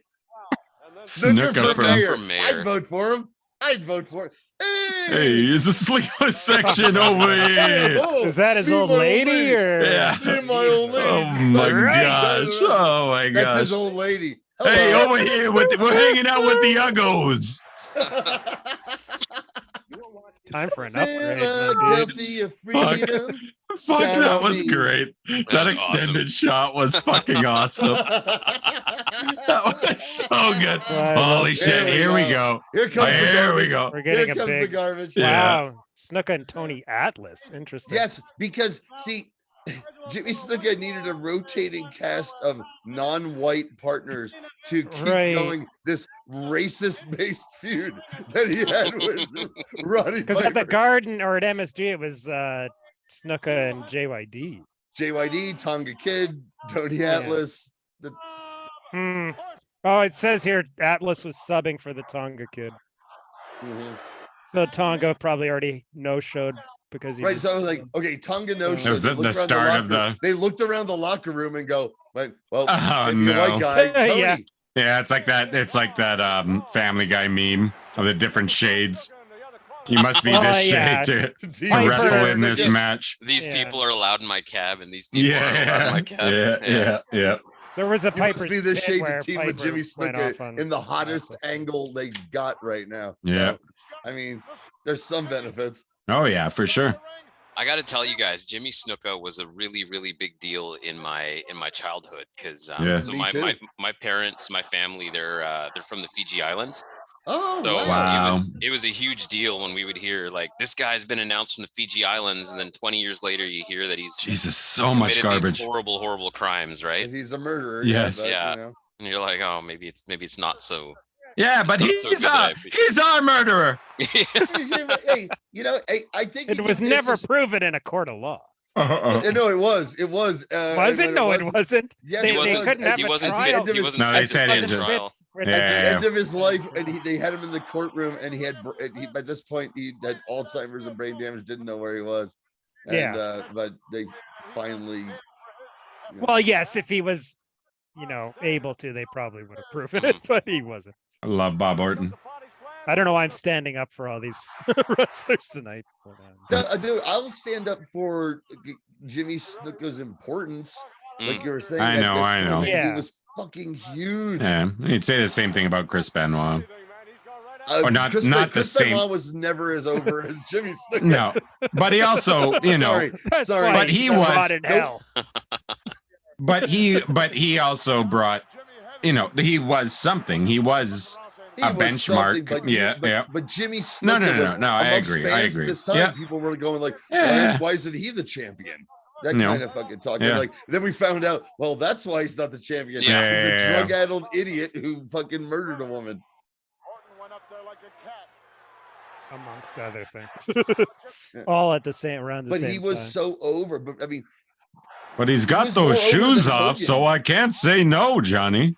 well, there, Jess. I gotta just do Jess. When you do a monsoon, I need to do Jess. I'd say Jess. I know, buddy. Well, monsoon. That one guy in the beige sport jacket has not moved from that spot. He's got his arm around his son all night. Yeah. Mm-hmm. I know. I can't tell if he's enjoying himself or he fucking hates this shit. I think he hates. I think he's. I think he hates this. He's just there for his kid. Wanted to go, Yeah. It's This would have Tony been like Soprano. It's Tony Soprano. Yes! with AJ. AJ. Yeah. What? No fucking Tonga kid, Dad? I'll talk to them after the matches. I thought my kid wanted to see the listen. My kid wanted to see the Tonga kid. Look at Piper. He's lost it. Yeah, he's in another world, man. Nice. Tony Tony Atlas looking. Oh, man. So much garbage. That's the name of It's the tonight's best. show, Yeah. Johnny. No, There's so it's much not. garbage. Yeah, no, Wasn't no, there we'll a get show there. where Monsoon had to go into the ring I'll and tell figure them it to out. stop? But that's We've had a couple good ones. That's two on. That's two on. The I nose. know. I know. It's two on the nose, and it makes it sound like we watched a bunch of garbage. So. Yeah. Good point. Fuck, man. I love Bob Orton. No, yeah, you trust me. Yep, I know. You always choose well. I always deliver. I mean, I'll send you like this it like 3 times. I'm like, Yeah. No, I found the new one. Yeah. There's the He's talking about the title, Matt. Of the title of each episode we do comes from one of the lines that we. Basically, that we just say. recently, I decided I wanted to just do a little thing where I like it. I'm going to pick a title of the show just based on what either was the fun, something that made me laugh, or I just thought sounds like a good title for the show. Yeah. And From our stream of consciousness. just from our stream of consciousness, like that, perfect.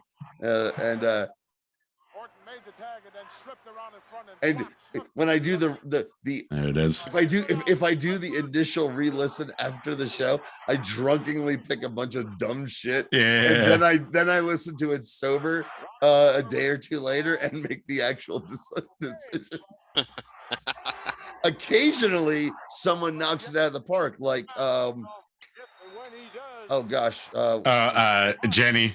like Jenny. I love Big Tussy. I love Big Tussy, and I cannot lie. And I cannot lie. No, that was the second one. That was the second one. Was that the second one? Yeah. There's the first appearance of Joey Morella. Yep. Yeah. So it Man, is more Morella. trash. Yeah, Yeah. I can't get over how much trash is in this ring. And I'm Yeah. not talking about the wrestlers. Can't get over how jacked Joey Morella was. Yeah. Jacked Joey. Why did he stop wearing this? Hey, there's only one. short sleeve There's shirt? only one human piece of trash in that fucking ring. I mean, to be fair. That's true. That's true. Dude, he's using the trash on him. Yes, nice. Oh, that's awesome. Oh, we got some juice. Atlas was always consensual with the ladies' feet, right? Yes, that's my Tony? understanding. Oh yes, Tony. Yeah. Yeah. He literally went on TV and on Georgia TV with a T-shirt that like proclaimed "Ladies call me to step on me" or some shit like that. It was not hidden. Yeah. He didn't have it. No, he did something recently. The Duke it's actually the fans trying to clean up the trash in the arena. They just happen to be throwing it all into the ring. Give a hoot, don't pollute. So going back to the autograph talk, recently Tony Atlas did a private signing where he had a picture. He took the picture of him getting stepped on, from that viral video. Yes. And he signed it, and the lady that was stepping on him signed it as well. How much that cost? I mean, it's a pretty niche I audience. don't know. It sold out pretty much right away. I'm sure it was more than I was willing to pay for it. I mean, I might have paid about $20. If somebody offered me $20, I might have done it. But yeah, it was a really, really strange thing. That's funny. Hilarious. One of my favorite things on he was on Legends House, and they did the thing where we're gonna have you all paint, and he likes to paint, and he paints like all of his paintings look like a kindergartner did them. I painted this for my wife. Oh my god. She's the one who found him living under a park bench and rescued him. And he paints a picture of a clown that makes Gacy look like under a park bench. That was really bad. Under a park, dude, he's told that story. I was living under a park bench. Under a park bench. Crazy. He was always over though, but Tony he always Atlas, House of Fire, yeah. Just couldn't control his demons. And he was dumber in a bag of fucking hammers. I know the famous Vince response in front of everyone at like that big meeting where he asked him about getting paid or whatever, Kelly. I know that yes. I was thinking about bringing that up, but pretty. Is it racist? Vincent is Vince drops an N-bomb. Vince drops an N-bomb at the and gets everybody stupid N. In front of everybody. Well, Vince had called a meeting to talk about something, and Atlas raised his hand. Can I say something? And then Vince. This is from Piper's story. Okay. Yeah. It was when Piper was on the outs, of course, with Vince. Okay, see, that's why I've never. Right. Piper said a lot of crazy fucking shit when he was on the outs too. I don't trust. I'm like, I know. I don't know that. Look, I'm not saying that Vince McMahon doesn't use that word. I'm like, oh, what do you do? We've seen him. I've seen him say it to John Cena. Oh yeah, well, he said to Booker T only when the cameras are on. Yeah. I did love when Atlas came back. Okay, I didn't love when Atlas came back as Saba Simba, but I did love when he made his debut, and Roddy Piper right away was like, Saba Simba, that's Tony Atlas. Tony Atlas. That's Tony Atlas. Changed his name to Saba Simba. What are you, crazy? He had a little run. During when WWECW was a thing, and that it evolved into actually a quite entertaining show. And Mark Henry was the champ, and Tony Atlas was his manager / stooge. He wore and he was wearing a tie and a dress shirt with the arms cut off and everything. and he was dumb and hilarious as Mark Henry's idiot stooge who can't do anything right. Was out here on the floor. Tony Atlas was out here on the floor. What's the Kiss song we have to watch in Patreon? All hell's breaking loose. All right. Oh wow, you gotta go. Wow, nice. Way to go on the fly there. Yeah, I'm just checking. We still have a little bit left here. Oh yeah, I threw on a little extra. Yeah. I wanted to we're going with a musical note into the Patreon. Let's have a little music here as well. we recently did a show video with music videos. Yeah, with Moose. I really wanted to include the Lost Fabulous Ones music video. Look at that. Thank you and good night for all the garbage that you've thrown. There's another piece of trash that just came in the ring. I know. Now's the time to just fill it up. Just fill it up. Gorilla's like, I've been pelted with Man, it was a wonderful city. Why did they bring Rotten Tomatoes to? It was a wonderful city to grow up in, going to wrestling matches as a Sure. 16, 17 Of course. It was Yeah. the fucking best. Yeah. Here we go. All right. There's the greatest announced team of all time. Yeah. Oh, here we go. The Lost Fabulous Ones. What was that trophy for? For sexiness? Yeah.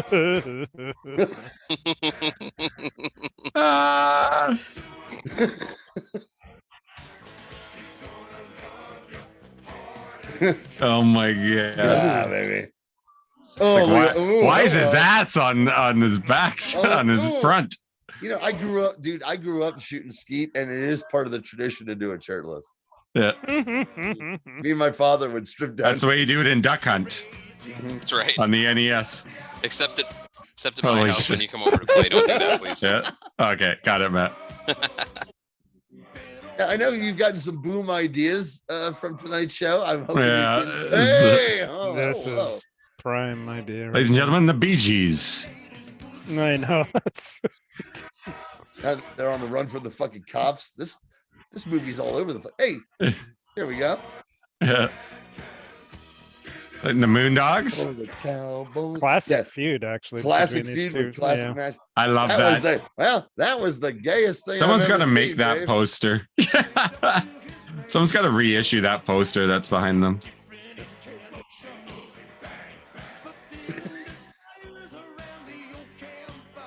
The reason why I wanted to share this is because there's like the famous Fabulous Ones accidentally homoerotic videos. This one is not famous. This I don't know. I mean, the barn stuff. It's not as famous as them at the gym. No. It's the one of them at the gym that everyone knows. Brad says, "Cool. I have a new fetish. Thanks for nothing." Hey, Brad, I love you. It's for you, buddy.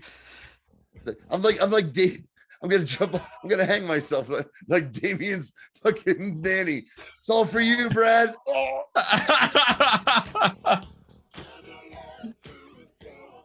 So I have a Steve Kern story. Nice. All right. Yeah, you can play. This is our our last 7 minutes here as we say goodbye. We always like to throw in thing. Yeah, tell your Steve Kern story though, Matt. On the Patreon. Tell it on the Patreon. All right. All right. Make people pay for that story. Yeah, I like it. Matthews emerged victorious. Actually, Scott Henson here is gonna be a part of the Patreon as well. Nice. The Patreon stories. Awesome. 28. Awesome. Next, former Vancouver And future guest here on Mystery Titan Theater as well, Mr. Henson. Bryce Lowe against Jackie Lee, Sharif Dude, I love these three together. Yeah. That's funny that they had never wrestled together, those three. That's funny to think. Baroni appeared displeased. So Tony Baroni, you guys, is my daughter's absolute favorite wrestler. My mom's second favorite wrestler. The reason why is when she saw Tony Baroni wrestle at Dusk Pro Wrestling a year ago, her first ever show, she watched Tony Baroni do this move where he sort of like, touched his body and flicked his sweat out at the crowd. Yes. And she asked me what that was, and I told her, and she nearly fell off her chair laughing, and that was it. She's been a Tony Baroni fan ever since then. Seeing him work in person, I became a fan because he's big and works a smart style that's not super flashy, but is fucking pro wrestling. And he's an amazing character with a connection to the audience and everything. He's not out there trying to do a bunch of flashy fucking shit. He's out there getting a connection with the audience and being solid as fuck in the ring. Yeah. He's one of the coaches at the dojo. Yeah, I have a feeling you're gonna absolutely love Nick Pesky when you see him. Yeah. Yeah, Nick's a really good character guy as well. Who's this cowboy dude? Stephen Crow, based out of Calgary, man. He's Trains at new. the clandestine society. Yeah. He's new to the boom. Yeah. Mysterious message. So I'm really glad that you're showing us this recall, Mm-hmm. because I have to admit, Trav, I was so drunk at your last show. Perfect. Yeah. Good. That Them $4 beers is them damn $4 beers, man. Yep, they'll get you. Yeah. You're not doing spooky shit, are you? Michael Richard Blaze is awesome. Look him up. We're just trying to work in his gimmick.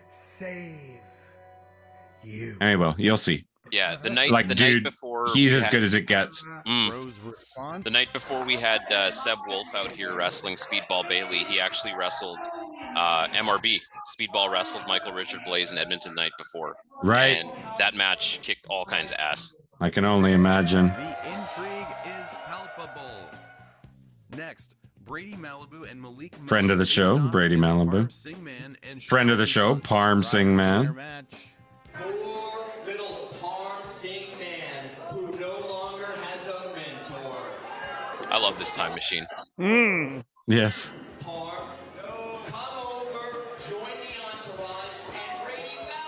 You know, you eventually do have to turn Parm heel, right? That just to really shock the fucking crowd. Just saying.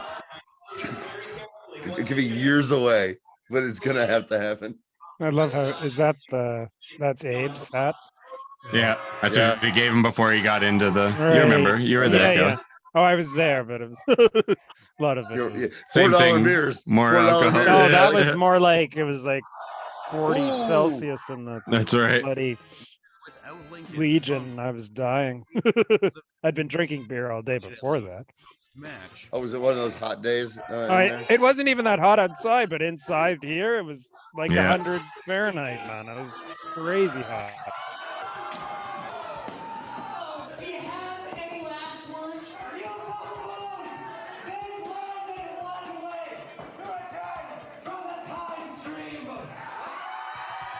Buffoons might be like the most vulgar word that Parm's ever said in his life. Well, no, to be honest with you, the original, what I had written, what was the approved line was like Doc Brown. Doc Brown was Brady, you ignorant slut, and it didn't make it through. That was mine. Didn't make it through. I like it, but if anyone there had watched, was my age and watched Saturday Night Live, you would have went, it's what Dan Aykroyd used to say. I think that you might have connected with the Office crowd though, because Michael Scott did say that to Dwight at one point. Right. That's right. Yeah. Dwight, you ignorant slut. And if there's one slut in the Boom roster, it's Brady Malibu. Thought you were going to say Golden Susan. That's what I He seems to be with a lot of fellers lately. yeah. Yes, you're right.